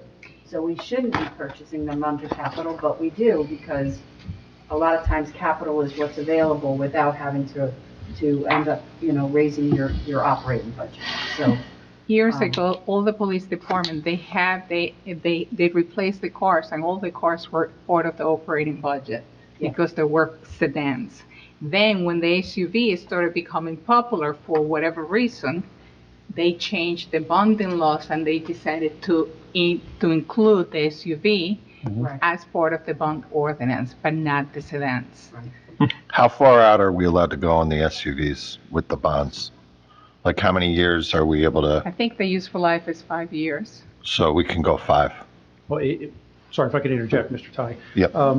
If you follow the life cycle of a particular vehicle that's purchased for patrol, that 2-year life cycle is only in patrol. When that vehicle is deemed no longer suitable for patrol, we will try, and generally do, find other usage for it. We'll take all the striping off and the lights off, and we might reassign it to our training unit or to our ID unit, or we might use it in place, assign it to our detective bureau, or alternatively use it as a side job car. And I would suspect that we generally do get 5 years out of our SUVs or close to it, for a majority of them anyway. So in terms of us that fitting into the requirements for capital, I think the argument is still there. It's just their suitability for patrol usage is only about 2 years. Well, yeah, it's extraordinary to think about a car running 24/7, that's Plus the serious. alternator getting beat up by the siren box and the computer and the MVR, and they want to keep loading up cameras and bells and whistles, and the alternators aren't made for it. So I have a question. And I just want to make a comment. I think the reason why we've been so focused on the capital is because this year is a crucial year for our capital. And we've asked all directors to keep their capital requests at a minimum, right? And only what you really need, because we have the new municipal building, that ordinance coming later this year, soon anyway. Right? So since we've, Adopted it, yeah. sorry, didn't mean to, since we've kind of jumped into capital, I noticed there's a product status critical upgrade for the 911 system. Can we stay on vehicles for a minute before we get there? I'm sorry, I just want to. Yeah, by all means. So we have to remember something, right? As a department, as a town, the police division brings money into us, right? They bring money into the budget. They bring money into the budget with our side jobs, right? All these road jobs, every time you see a cop sitting on the side of the road, the town is charging an administrative fee and a vehicle fee. So those vehicles are making us money, right? We're spending money on them, but they're making money for us. We have a police trust fund, correct? that money goes into? Yes, it goes into. So why can't, if we're worried about where we're paying the bills out of, why can't the money be earmarked in that account to pay for vehicles? It can, you can use it for vehicles, there's no question. But we're not, and that's why I'm asking, why can't we? So, we haven't, in recent memory that I know of, used it. Oh, I shouldn't say that. I think that when I was first here, there was a year that we did use a portion of it for the vehicles to replace that. Prior to all of, To supplement our budget as well, to cover some of the police expenses that are in our budget. prior to all of us getting here, up here anyway, the last mayor took $1 million out of there to decrease taxes to, play games before the election. However, with that money, being in that account, they're making the money for us with the vehicles. Why would we not just earmark that for vehicles? We're saying we can't spend it out of here, we shouldn't spend it out of here.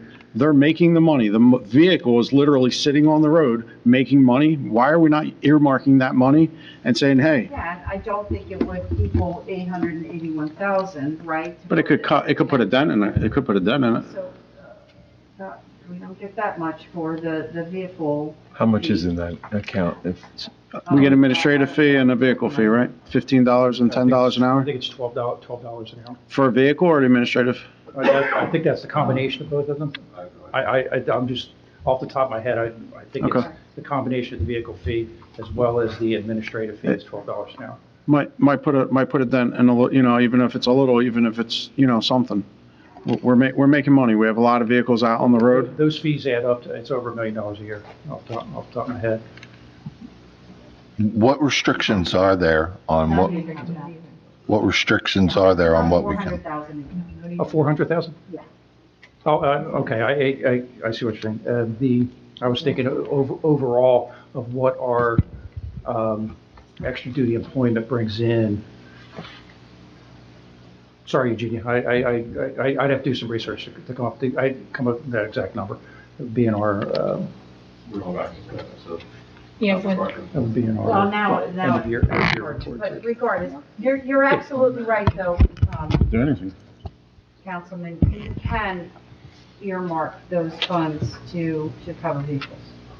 Even if it's, you said it might not be 400,000, maybe it's 250,000, right? That's 3 vehicles. I think it's more So it just puts a little bit of dent in it to help pay. When they're asking for 10 vehicles every year, we all expect when we pick up the phone, call 911, right? The cop's gonna come. What happens when the car breaks down? Who's coming? They're not coming on horse. They're not coming on bikes. And also, We'd expect them to come. that's extremely important. And then also, I just don't want to play catch up next year's budget, and then I gotta deal. Suddenly we have to buy 15 Because this happened vehicles. before. I remember Yeah. in one of those years, I was like to buy, like- 18 or something like it, Yeah. crazy. 14, yeah. It was crazy. I don't have to deal with that again. So, It Well, was 20. and just to make the point again, if we had not had our capital cut last year, we would probably be able to manage with 1 year cut down to 5 patrol cars. But having 2 consecutive years, being cut down, down to 5, it's unworkable for us. We are not going to be able, our maintenance costs are going to be ridiculous. I may be faced with a situation where I'm putting officers out in unsafe cars, and that's my biggest concern. What's the thought process with the trust fund of maintaining a balance in that account? Like, is there some philosophical reason or practical reason that we're maintaining a balance there, not spending that money? It's not that we're maintaining a balance, we aren't. We actually use the funds, and if you notice in the revenue section of our budget, we have an amount that comes in that we use. We take in basically the administrative fee as a revenue to cover expenses in our operating budget. So, but we could just as easily earmark it for, a different expense, another expense related to that. So the bottom line is that goes into the general budget, that, It has been, yes. so it's included in our overall revenue number. And so we've never held the balance because Councilman Rivera was exactly right. When I got here, right, the year before that, over $1 million worth, 1.37. yes, had been used And they basically had never used the fund before that. So they never, I shouldn't say never, they hadn't used it in several years before that, and then used that great big amount in the budget. So that, one, not only left a hole for all of you to find that revenue, but, and that's a different issue, but it also, it didn't leave us with a balance, and we don't necessarily want a balance, so we're not trying to keep a balance in there. All right. So the purpose, you can correct me if I'm wrong, please, but the purpose of the fund, when they start the fund, is when you start working your side job, the vendors need an account to put the money into, right? So they have to be able to deposit the money into an account. The county had to do the same thing, start an account, and then, you put it back into the fund balances, whatever it is, but that's how the trust fund actually Okay. had to start. I was a little bit misled by the word trust fund, like it makes it sound like it should be earmarked for law enforcement. Typical trust. Fair enough. Basically, every single payroll we get from the third party that is handling the police jobs, we get a report for that payroll, and it's so much to pay the officers, for the payroll, to cover the payroll for the officers that are being paid in that payroll, and then also a portion of that is for the administrative fee. So they go into that police escrow into two different areas. Got it. So can we have two different things? Is it possible to get a vehicle list? You said you have 30-something vehicles. Can we have a vehicle list with the odometer readings? And can we also get some form of list of how much money was made through the side jobs, both the vehicle fee and the administrative fee? Well, I just looked up our annual report, and for 2023, we reported total generated income was $2.5 million. Total fees generated was $400,000. So on target. What year? This is 20. Oh, he's agreeing with you. 23 budget year. He's agreeing with you. No, I don't believe it was that much. You said 400, he said I 400. think it's less No. than 100, but Oh, I can check. wow, we can work that out. We Yeah, can we don't need it check. right We now. don't We work don't that need out it right now. But the vehicle and the administrative fee, the whole administrative fee comes together. It doesn't come, Well, it this doesn't was get this split was out. all of the administrative fees Right. together generated by the sergeant, by extra duty employment. That includes working at schools, working, special Yeah. events, those kinds of things. It's not just our traffic assignments. You have a big funeral, you need somebody out there. Yeah. For traffic. We don't charge the schools administrative fee. We don't charge a lot of the Board of Ed and That's some true. of the Yes, you're correct. not-for-profit. So all of those. But we have non-traffic assignments that we do work, security Yes. assignments that we do work that do generate administrative fees. I Oh, think that absolutely. includes that. Yes. Yeah. Okay. But I guess this category, these trust monies are not designated for another cause or another initiative or program, correct? Annually. So it goes to our fund balance. Try to General, help to pay the rest of the Yeah, bills. bills. goes to the Okay. entire budget. Yeah, if we, I think I'm that'd just be trying to great. think outside the Yeah, box yeah. on a way to get Mhm. to. I remember this being brought up. Yeah. Okay. It's a concern, if you were gonna get the list of mileage, year, make, and model, would be great too. That way we just have an idea of what we're looking at. We will get Yeah. that to you early next week. Thank Is you. that's marked and unmarked as well? I just really care about the patrol vehicles because they're the ones that are running 24/7. Yeah, we have But 30. if you want the other ones, Yeah, it's it's 30. Well, no, just, we can we all distinguish started with, on the it list. started with the unmarked. Actually, it might only be In the 36 operating, patrol so. vehicles now, because we did have one that was involved in an accident recently, but it's either 36 or 37. Whatever the number is, yeah. Chief, in an ideal world, you would have every year 7 to 8 vehicles? 10. In an ideal world, Yeah, 10? yeah, Okay. that's, Oh, no, I thought you put 10 because last year some were taken out. He wants to replace half the patrol fleet every year, if I understood you correctly, it's right, almost Chief? half of the patrol fleet, yes. Right. Oh, But okay. when we say marked vehicles, we're talking, they include vehicles that are assigned to other units, like our traffic unit, our supervisors, and the anti-crime unit as well. Although they're not marked, they're included in that number. But the most critical vehicles that we have are the ones that are used in the patrol division 24/7, 365.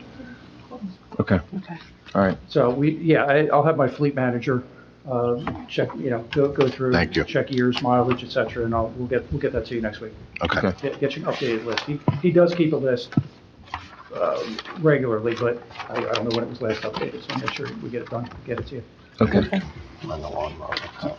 Do we want to continue with capital? Yeah, Go next ahead, you gen had a 911, I don't know if, the request was for 140, it was, recommended as 20, and I just want to understand are we all right with the, 911? We received a $124,000 grant. Oh, good, uh, good. So that covers to do that right. project, so the additional $20,000 was to cover the remainder of the estimate we received. All right, that answers that. And then, otherwise, we just talked about the SUVs. And, need a couple of motorcycles, I see. I don't have any other. Don't really have any other. You got anything else? Anything? I want to find the money for a couple more Yeah, vehicles. that's all. We have to do that over Yeah. the next several days. Yeah. So let me ask Might not be able, okay, what you desire, but if we can, Any assistance is appreciated. We're gonna look at it, chief. there's $62,000 in firearms range improvements. Is that just for lights? Yeah, I'm sorry. Lights, I'm sorry. Oh, yeah, that's right. We still have one garage door that still needs to be replaced, and then the rest of it is the lights at our new range. I have a question behind that. Does every department have their own firing range? Do we get any revenue do other police departments use our range? Other police departments have historically been authorized to use our range. We usually just have a hold harmless agreement with the other PDs. I got you. It hasn't happened under my watch, but historically under Chief Stevens or Chief Collins, he would allow other smaller police departments that don't have ranges. For instance, West Windsor's used it, Robbinsville has used it, but we generally don't charge them a fee. Would you be willing to trade that 62,000 for another car? Do you need to make those improvements this year? No, it's not critical. Our training unit has. I'm trying. The lighting at the range, there already are lights at the range so that we can conduct night firing, obviously. It's just inadequate for safety purposes, but if I had to say which is more critical, a vehicle or the additional lighting at the range, I would go with a vehicle at this point. It's one vehicle right there. Yeah, we're trying to get you. I know this stuff, but if we could maybe push that lighting off till next year. No problem. And then Trying to get you where you go. that's not a big number, but you had that standby pay in that one category. It's only 15,000, but I mean, get you a quarter of a vehicle. I'm just saying, it gets you tired. That they need to budget for that in case of some kind of emergency. Yeah, the civilian who would be eligible for standby pay, again, it's my civilian computer operator, he has been taking comp time. In the past, we have had civilians down there that did choose, because contractually they could take either the standby pay or comp time. So we have had civilians in the past take the standby pay. So you'd rather keep it? Go ahead. You can't control anything. Yeah, correct. I can't control. If he decides in the second half of the year to say, hey, for my on-call weeks or my standby weeks, I want to take pay. Hey, where are you taking it from? If it's zeroed out, then where would I take that money from? Okay. Gotcha. It's not a lot of money anyway. Chief, there's a safer grant for the fire department, right? To add more firefighters. There's opportunities available. Does the police, is there anything in the police world? There's a JAG grant that does fund additional police officers, but it's not a 100% grant, and it's only, if I remember correctly, funding for 5 years. I did have a discussion with Mayor Martin about that last year. It comes up every summer. JAG grant comes up every summer. He wasn't interested in it last year, considering his warnings that this was going to be a tough budget year. I would expect that it would probably not be utilized this year either, but it is available out there from the Department of Justice, yes. Okay, because I know the fire grant, the safer grant for the firefighters is due April 12th.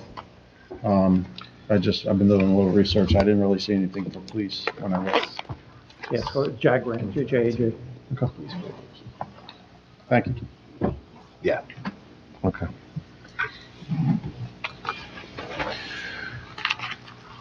Any other questions?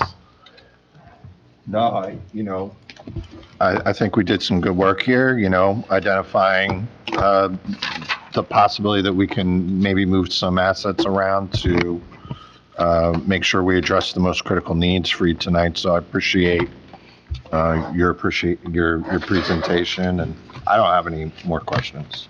No, I do have one more item. Go ahead. That was reduced by the mayor. Again, not needing any comment towards the mayor at all, but our training seminars budget was in 2023, it was 20,000, correct? It was $20,000 last year, and we actually went over it. I believe we spent 22,000 on it last year. Can you give me the worksheet? Oh, I'm sorry. That'll be It under. is Page 9, Of- various training seminars, under 040. Yeah, please stop there.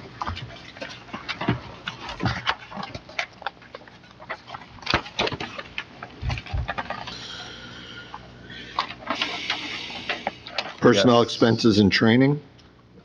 Yes.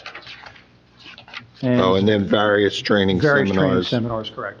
One of my initiatives as well has been to try and increase the amount of training that my officers receive. It simply creates a more professional police department, reduces liability. There's all positives and no negatives. That's why we requested an increase from 20,000 to 30,000.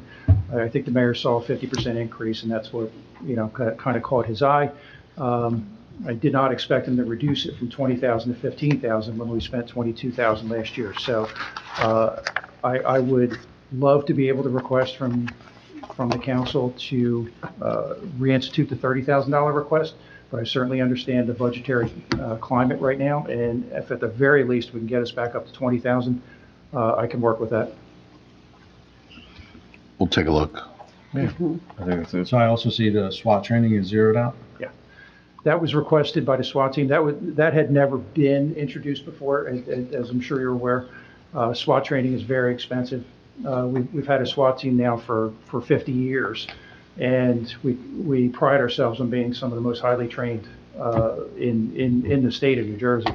And my SWAT team commander had requested the additional training money so that we could, receive continued high-end training. We're also in a turnover cycle on the SWAT team as well. I have probably 4 officers leaving the SWAT team, which means introducing 4 new officers, and which increases the training expense for them as well. And rather than take it out of the regular training budget from various training seminars, we had introduced the SWAT team training as a separate line item. So the New Mexico training is paid for, it's all free? Yeah, we just went, as a matter of fact. Okay, so good, I was just making sure. Eight officers just went. Okay. Yes, that's covered by federal, it's covered by the FBI. They cover everything, they cover the hotel, they cover everything. So I just wanted to make sure you're aware, I saw Yep. it. So with the SWAT training, normally SWAT training comes out of the general training Yes. budget. You were hoping to have a separate line item to free up Correct, more for training for the general. correct. Okay, Okay. and both were covered. Is it kind of an all or nothing thing with that 25,000, or could you make do with part of that number? Oh, we could make do with part of that number, yeah. That All right. was- What's that? I'm just wondering, we went from 25 to 0 on the SWAT training. If we were able to perhaps partially find 5,000, like we were talking about taking 5 from the standby money, maybe we put the 5 in the SWAT training, perhaps, Be helpful. to, just get you something in that line, or just figure out some way to move some money around, right? Why don't we just do training's that? Yeah. important. Yeah, listen, It'll we're be in an April extraordinary. now. I hate to pick on the civilian, but we're in April now, and he hasn't, probably used it. So, I feel like, we can move money into more of a priority of the training right now, I think might be beneficial. The usage was 200 and some odd dollars Right. last year, and we're budgeting 15,000 I think the for big it, so- jump is the training in 2023 was, budgeted 48, spent 44, and it went up to 99 requested. I think that's that's the difference. Pages? Page 9. Yeah. Oh, that's right up above. Okay. Looking at. And Go ahead, before Jenny. before COVID, it was only less than 20,000 before COVID. I know, but when you start looking at some of the stuff, like some of it, we have to train 18 new police officers because of all our retirements. Yeah, you're The right. the Yes. PTC license alone that we're paying Yes. for the license for new officers, Yeah. is another, is 500. I mean, Per it's- officer.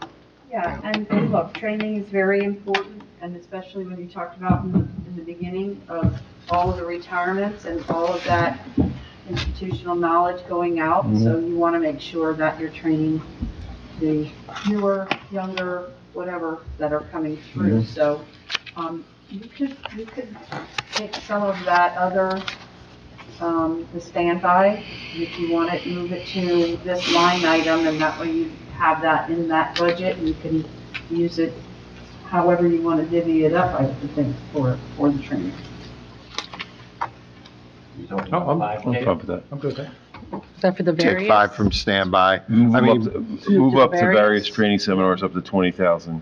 we've never, Take at least 5 from that. we've never spent more than a few $100s on the standby. No. So, But we're fortunate he's taking, but, Tomorrow, Yeah. he's gonna change it. yeah, tomorrow's gonna change too. Well, we have, I mean, I don't know how many years back, but we have had, again, they're white collars, so contractually, they can take money for their standby. And we have had civilians who were in our tech services unit who have taken money in the past. It's just not in the recent past. not the pay, yeah, I'm only looking at back to 19. Okay, Yeah, and- yeah. And I think you're right, because it does, you're definitely right, Chief, because it shows. No, it doesn't. We don't have that. As of 2019, it Was zero, right? was 0, yeah, so I don't have that. Last year was the information. first year that somebody actually took cash. Took cash. Okay. So, not that we can.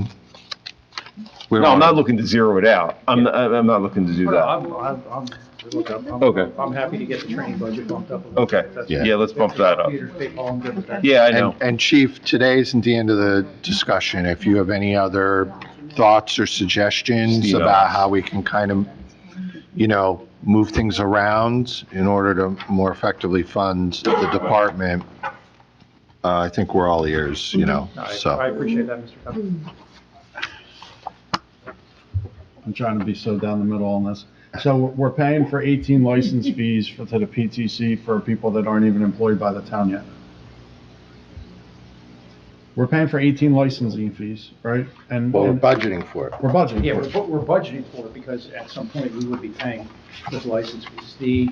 The 18 you're coming up with, you're talking about The new potentially 18 hires. new hires. There's 18 new hires, so there's Like- 18 like- licenses put in. At some point, we would be paying those license fees. If we hired an officer early in the year, like, for example, if we hired a certified police officer in January, which, did we hire? Yeah, we did. We hired 2 certified officers this January. If their licenses were coming up this year, we'd have to pay for them. I'm just looking if there's 18 officers that we're putting through the police academy. They come onto the job, do we want to pay that $9,000 or put that in the training? Well, you know as well as I do that if we a balancing if we act. hire 18 officers, we're not sending 18 officers through the police academy. We would be hiring a certain percentage of them would be already certified police officers. For example, we hired 7 officers in January, 5 of which, or 4 of which, 4 of which went to the police academy, so we hired 3 certified officers in January.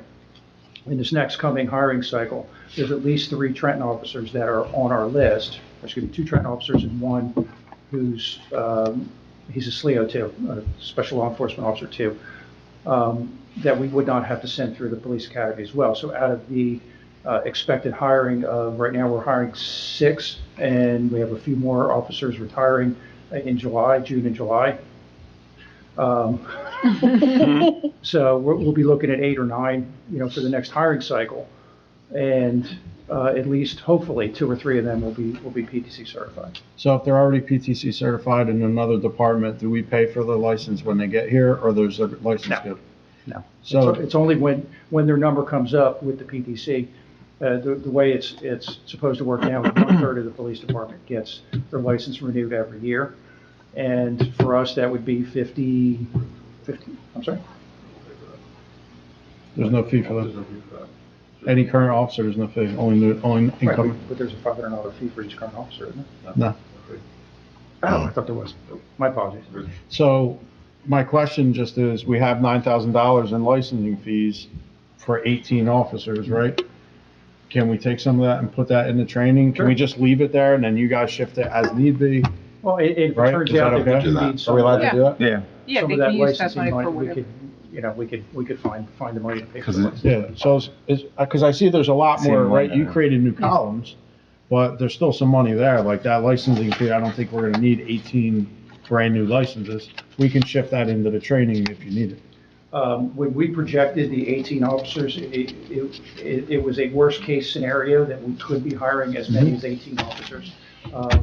We hopefully will not get there. We're going to be at probably 15 or 16, depending on how retirements go. Mhm. But that 18 officers that we're budgeting for includes bulletproof vests, includes equipment, includes firearms, Yep. and so on. But it also included the PTC licensing fees as well. So, but you're correct, that we probably will not be required. So you can use that plus the money they added, that'll help you out a little bit. That helps, sure.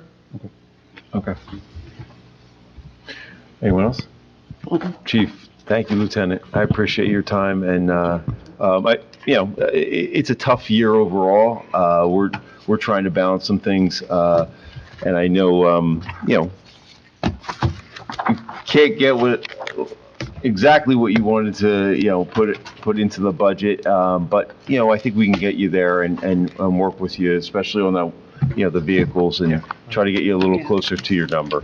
So we'll talk amongst ourselves and let you know, and get back to you. And if you could pass along that information, that would be Yes, great. yeah. And thank you for all that you do, and the great police force that you lead. So thank you so much. Thank you very much. I mean it. Yep, thanks, you. Lieutenant. Congratulations, Lieutenant. Congratulations, yeah. Huh? Yeah. I'm It was objecting like to last it. budget meeting for me. I know, he's like, I'm objecting to it. I don't want to see him go. Oh, yeah. I was going to go. I know. I know someone else who's I counting might down. object to that. Thank you. Yeah, stay- Allison, I sent you a text. So young. I don't know if you have it handy or memorized. Started when he was, Janice Columbus. he's 40, I'm 47, Janice. he's 44. Do you have her address memorized? You guys click that. Can you text it back at me? That's good. No, I'm gonna drop off her to get You know glasses what? after That's the, good yeah, for everybody. tonight. If you do 10, For- if you do 10 years. Yeah, I was just gonna say, you have to wait Amazon. But if you do 20, you count it. Do you want a pair? 25, you count Well, yeah, I'm not gonna use all these. I gave Allison a pair. We're still on recording, right? Yes. Yes. Sorry. We're recording. Sit there, I mean, you're still on the camera. Okay, You want to do that? whatever. Yeah, that's fine. Your seats are uncomfortable.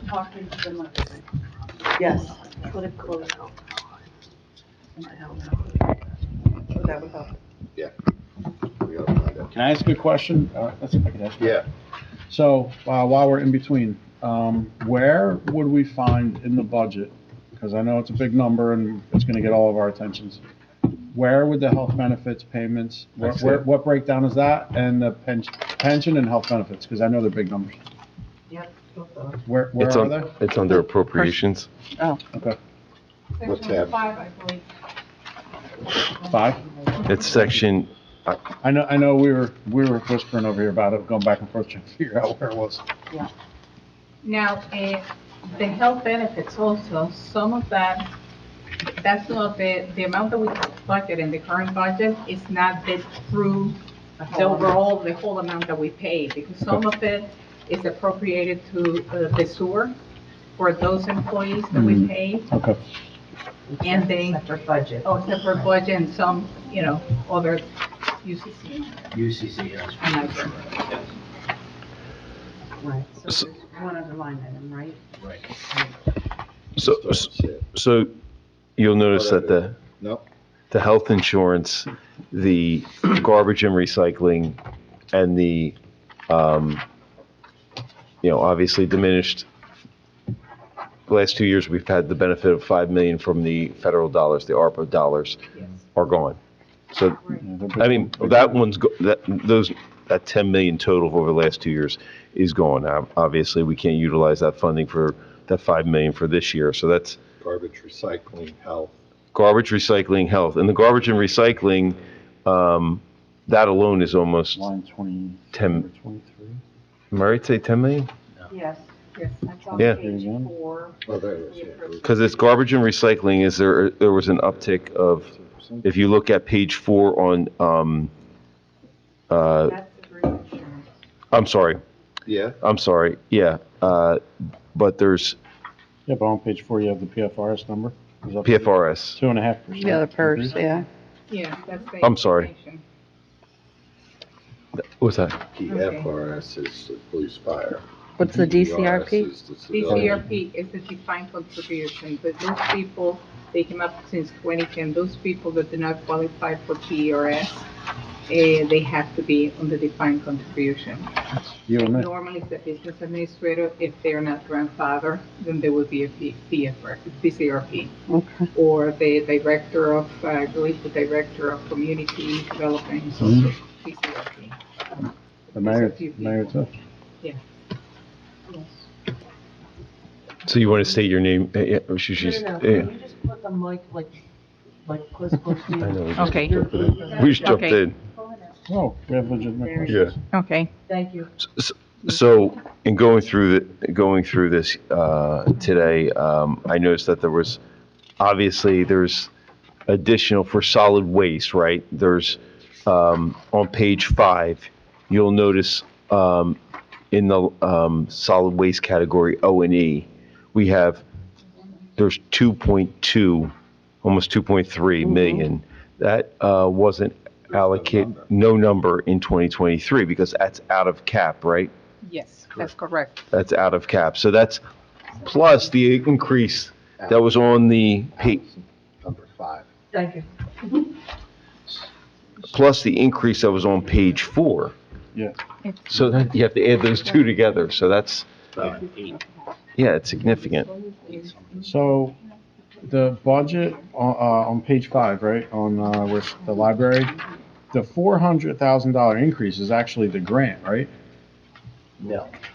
Did we This get a is in big grant addition for to the the grant? library? Yeah. So that is That's the- 1/3 mil. 1/3 of the mill. They were giving a huge increase this year on the library tax by 1/3 of the mill. So this is actually an That's- increase in the budget? Because I know when they add the budget, don't you add the grant into the budget also? It's Right. not the grants, the taxes that we collect for them is 1/3 of the mill. So what we have to incorporate in, so that is the library tax. At the same time, we have to give them the whole amount. Gotcha. So you see it on both, on the right, basically But it's still part of the tax The- bill and Gotcha. considered the municipal, portion. right. And that's a 29. portion that's set by the state. Yeah, okay. I was just curious because I saw the number higher. I wasn't sure if this was the grant. Over the last 2 years, it's been Yeah. shooting up, so. How do you The stop it? library budget? How do you stop it? No, the library, 1/3 mil. What does that mean? The tax that we levy, all right? What's Okay. 1/3 mil? Yeah, it's basically assigned by the state. The state tells all the municipalities This is how how much much the you- library tax will be. It's not us, it's, obviously. It's something that is given. The mayor and council have the choice if they want to give more, to add more to the budget. It's based on our assessed valuation. Mhm. So when that changes, then the amount changes to them of what, the minimum that we have to give. It's the minimum library tax. Gotcha. Okay. Okay. But when you look at the group insurance, right, a 1.5 increase, which is a 15% increase, Yep. plus the 3.3 million for Recycling, recycling, that was 57%, yeah. plus the out of cap solid waste of 2.2, Mhm. 2.3 almost, Yes. that's where you're getting almost You said it 8-point-some million dollars, correct? Yeah, about 8, yeah. Yeah, Around at 8 or so. yeah. And then on the That's a big- revenue, Big number. on the revenue side, you have to make up the $5 million $5 million. that from You lost ARP. for the ARPA. Yeah, And I noticed also, because I asked this question today, the unclassified emergency author is the Whitehead Road piece, right? Yes. That's for Whitehead Road, because we don't know. That's the 152, 380. Yeah, Right. When Yeah. you do an emergency like that, you have to raise it the next year in your current fund budget. You have Even to though we raise ma- it in your tax. even though it may be paid, the lien, right, the tax. So, but we can't. Depend, it you depends can't on assume that, it. Right? So this is the amount of the emergency that went over what, what Because- we had. you didn't have that in the budget in 2023. You had not budgeted for it. Yeah, exactly. And they actually was the emergency at the beginning. You passed a resolution for a lot more, but we wanted to just, then we amended it to cancel whatever we didn't use, because then if we would have passed it for the original amount, then you have to raise it the next year, and you're more in the hole the next year. Yeah. Okay. All right, well, you want to jump into the worksheets? Yep. So our total budget's actually less, right, than last year? Mm-hmm. Mm-hmm. It is, but you have to consider that we don't have a lot of the grants in. They were in last year's and aren't in this year's. And so if you strip away the grants, and I think that was what was in the mayor's budget message, was that the actual appropriations are 3% higher this year than last year. Than last All year, right. like they introduced. Gotcha, but some of those, 3%. Some of those, grants we could still obtain, correct? Oh, Yes. yeah. Oh, yeah. We expect a good portion of them, and we have others that we know that we're going to be awarded or have been awarded to. We just haven't added them yet. Oh, yeah. So So yeah, that'll help the grant going program forward. is running great, but Mhm. you really can't look at it, apples to apples, because we don't have them all listed there right yet, so. Gotcha. Okay. Plus, those grants are earmarked for specific purposes. They wouldn't really go to the general budget. But that money then gets pushed back, right? Yeah, that's true. So it'll help us go moving Yeah, forward. because remember, in the budget, in the balanced budget, you have the revenue coming in for the grant, and you have the appropriation. It's just, this washes in your budget, but it changes your totals. I mean, coming out of a post-pandemic world, are we worried that the grants will take a significant hit and we won't have as many? There was some worry to that, but I don't know, we just, using Millennium and, taking opportunities that we never took before in years past, I think that's done us very well, so if there are some that are drying up, we don't know as much, because we're applying for things that we've never applied for before. Okay. Just to give you an idea, when we adopted the budget last year, we had $2,570,000 and change in grants. Mhm. Throughout the year, we passed resolution for Chapter 159 to add those grants to the budget for a total of $5,981,000 plus. Wow. So almost $6 million came in throughout the year. Mm. So that's a lot. So can I ask off topic? It's very rare that we're in an open meeting like this and we're allowed to speak, right? We're on the record, and it's Yes. good because we have the opportunity to all be here together, and it's legal. Yeah. So, it's tough. It's tough trying to have a conversation. There's other towns that I know, and I'm going back to the vehicles, right? Because it's a problem. It's been a little bit of a problem. So we use police vehicles at our high schools, right? There's a police vehicle sitting outside the high school. There's other towns and other counties in the state that have sponsorships for those vehicles. They'll make them their vehicles. So they might not be a blue and white vehicle. It may be, I've seen purple and yellow ones, and they accept sponsorships for those vehicles. Yeah. Is that something that we would be allowed to do? I mean, I would think it was legal if other people are doing it. Is it something that we could look at doing for maybe partial payment on some of the vehicles to help them out? And then maybe we put those DARE vehicles at the high schools because we want them to be visible. Is that possible? I think it's certainly possible. I'm not familiar with the process necessarily of how you go through all of that, but I do know, in the last town that I was in, yes, I think they only had one specialized vehicle, but they had obtained it that way and used it as their DARE vehicle and then had that at the schools. What are the businesses that So it sponsor? could be a business, it could be the dealership itself, it could be, Right. it could be, it could be a sponsorship, they put a little insignia on the vehicle. Yeah. And then when the vehicle goes, on holiday parades, right? It's Yeah. advertising for them and it's good for the town. It's a DARE vehicle to keep kids off of drugs, the businesses are sponsored there, and the car's parked in front of the school 5 days There's a all week. kinds of programs, not even just for police vehicles as well, but I realize that that's what you're focusing on and that makes sense. Yeah, I'm just I trying don't to, understand what that would look like. the vehicle? Yeah, like, is it a police car It's with a police car, lights? but it says DARE written on the side, like DARE to Yes. keep kids off drugs. And they have I'll pull up some pictures later and show it to you. That's Yeah. fine. I've Just- never seen that. I don't just- know if I've ever seen that. Just trying to figure out a Yeah, way right. that we can help, look, if we can help the budget Defray. out and, cut It's some like of in the the costs. NBA, they have the little patches Yeah. on the, More or less. We'll get into the worksheet. I just have one quick question on the public-private revenues. That is on page, section 3, page 1. That took a significant hit. What does that include? What is included in that Those is 1 million? exactly the grants that That's I the was grants. just saying. It went from 2.5 Wow. and then we added almost 6 million.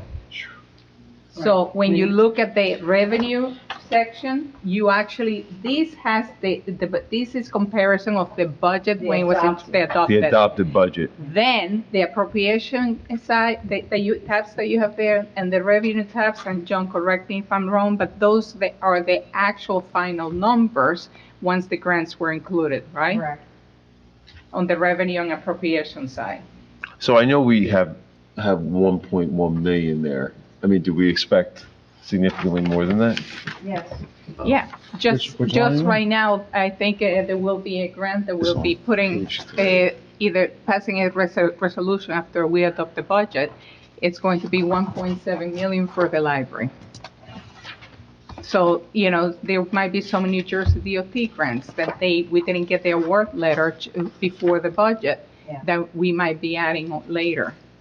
And what does that go towards? It goes towards our It just O&E. comes in as a wash, remember, because we'll bring in the grant as revenue, but also put in the appropriation. So it's not going to change anything in terms of your tax, what you have to raise for your tax. But it's great because you're not using your own money or taxpayers' money to Right. fund the projects that you want. You're using grant money. Okay, but over and above the 1.1 million that we receive, that goes into surplus?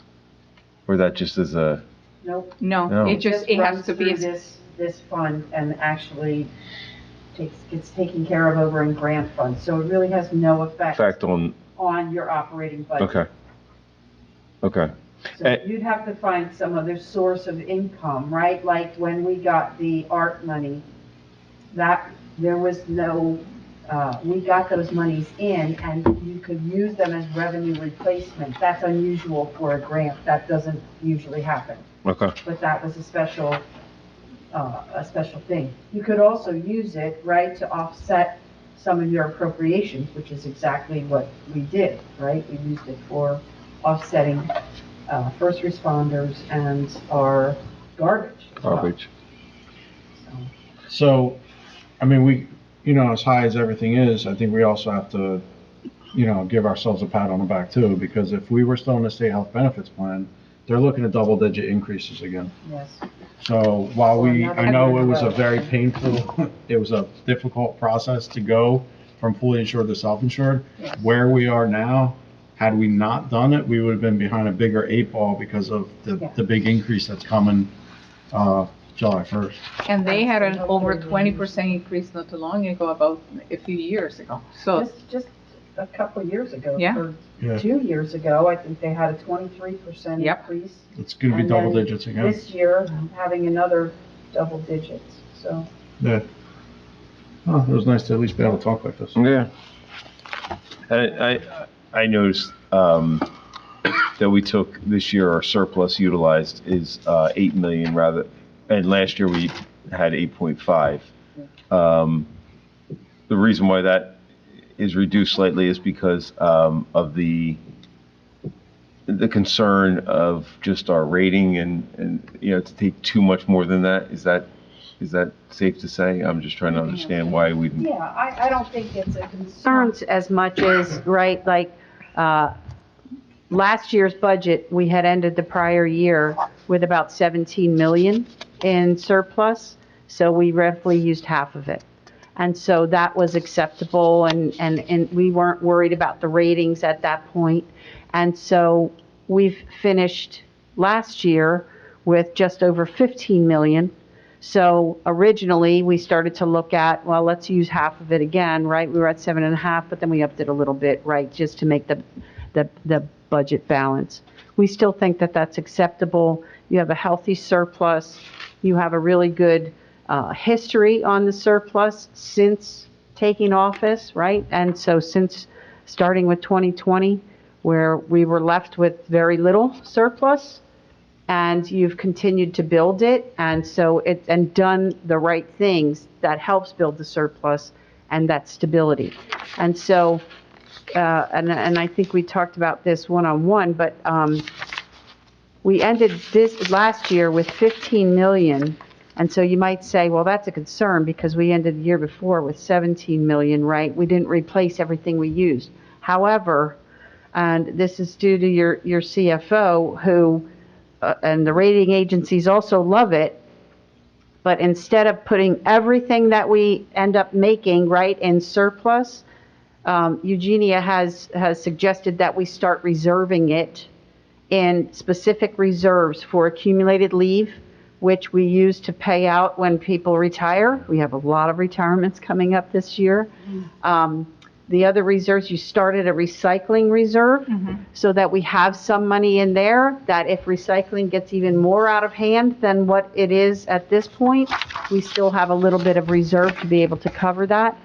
And so the reserves that you were able to set aside were just over 2 million, right? No, a lot more than that. Well, I We have meant in the also- 1 year. Yeah, in the 1 year. We also have the reserve for the storm that we started. That's right, the storm And trust. now we're starting to build up a reserve for the self-insurance, for Right. the health insurance. That too, because we're self-insured, and so you have those little reserves, and they're not so little, but there's, you know, you're starting to build those. Again, it creates that stability and that foundation. So there is at least 2 million that we set aside last year, so we really would have ended the year in surplus with that same 17 million. So we did replace as much as we used. And it's commendable to you guys, well, to you girls, right, of what you've done, and guys, I guess.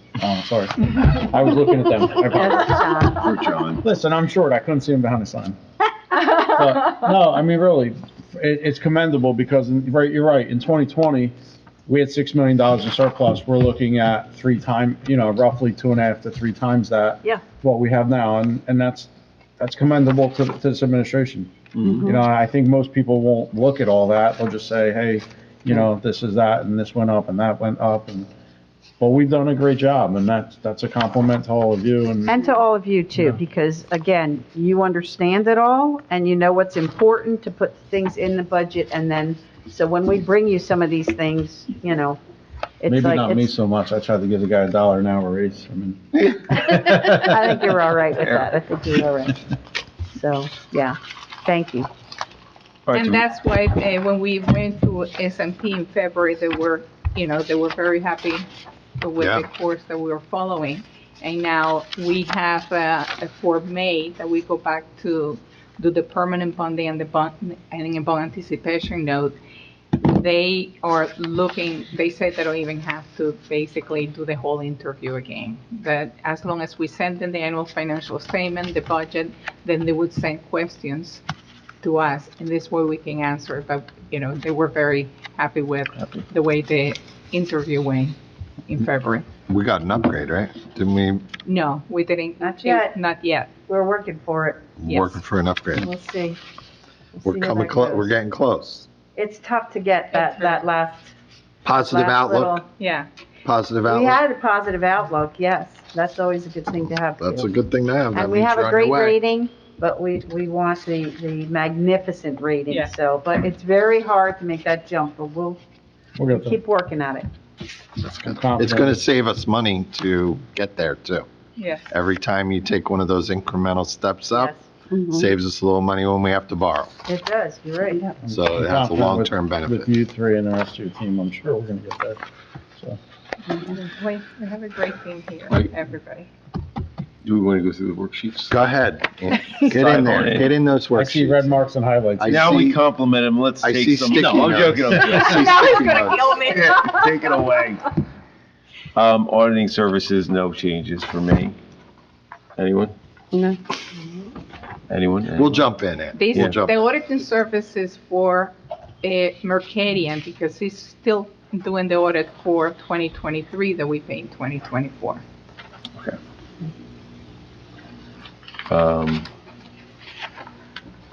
I have no question. The audit. On the next category, we're into finance administration. So on page 2, other professional consultant services, there's a 21% decrease.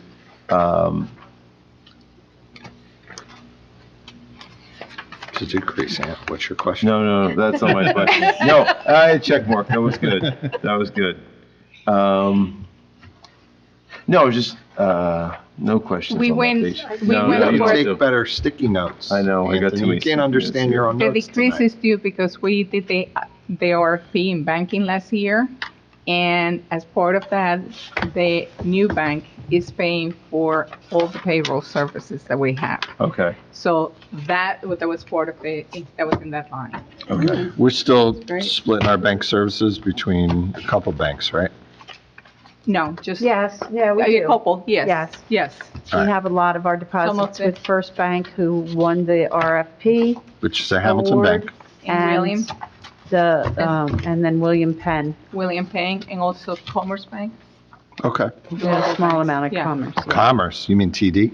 No, it's First commercial Commerce? bank, Commercial? I the forget. small little bank, yeah. Okay.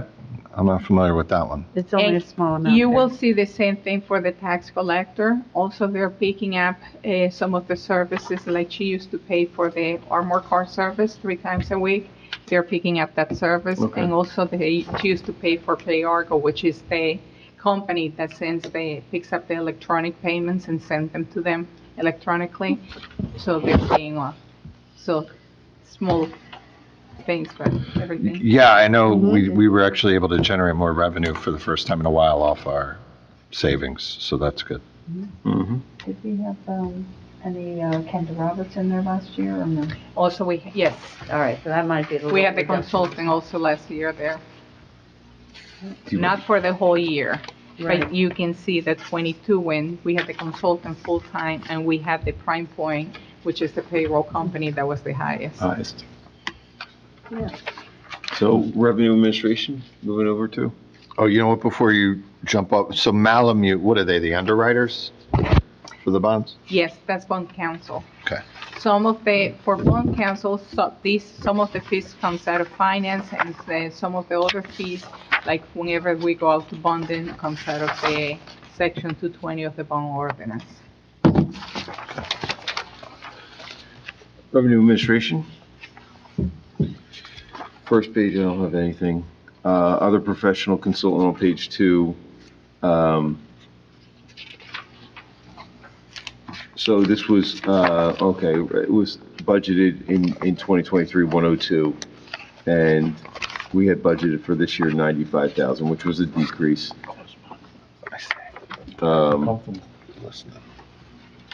Any need for that? I mean, is that just because of the admin software we're concerned about? No, that's PayArgo and the armor car service.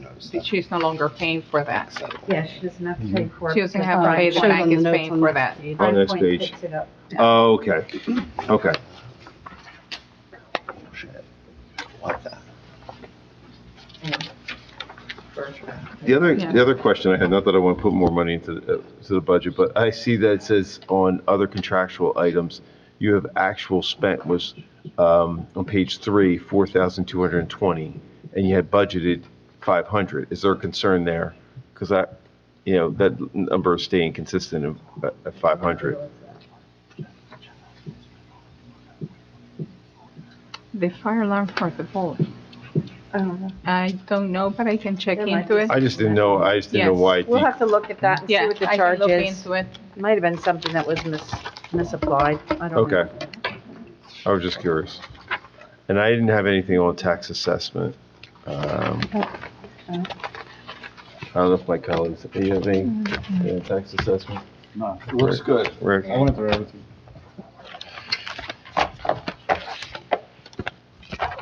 We let Eugenia off easy. No. Doing a great job. Great job, Eugenia. And John, you too. And obviously Kathy, thank you for, I think, okay, I'm looking at it, and it's the lease of she was paying out of that line for the lease of the copy machine. All right, so it was misapplied. so it was misapplied, that's what it was. It Yes. was another line item I saw. Should have been reclassified Copier, elsewhere. okay. Yes. Okay. We missed it. Oh, I had one quick question. That I saw this. So, on page, this is my last question. On on tab 3, It's my favorite council meeting, honestly, since I've been here. I've learned more tonight, and you guys have explained everything so much. Listen, It's my favorite meeting. I always appreciate the budget meetings.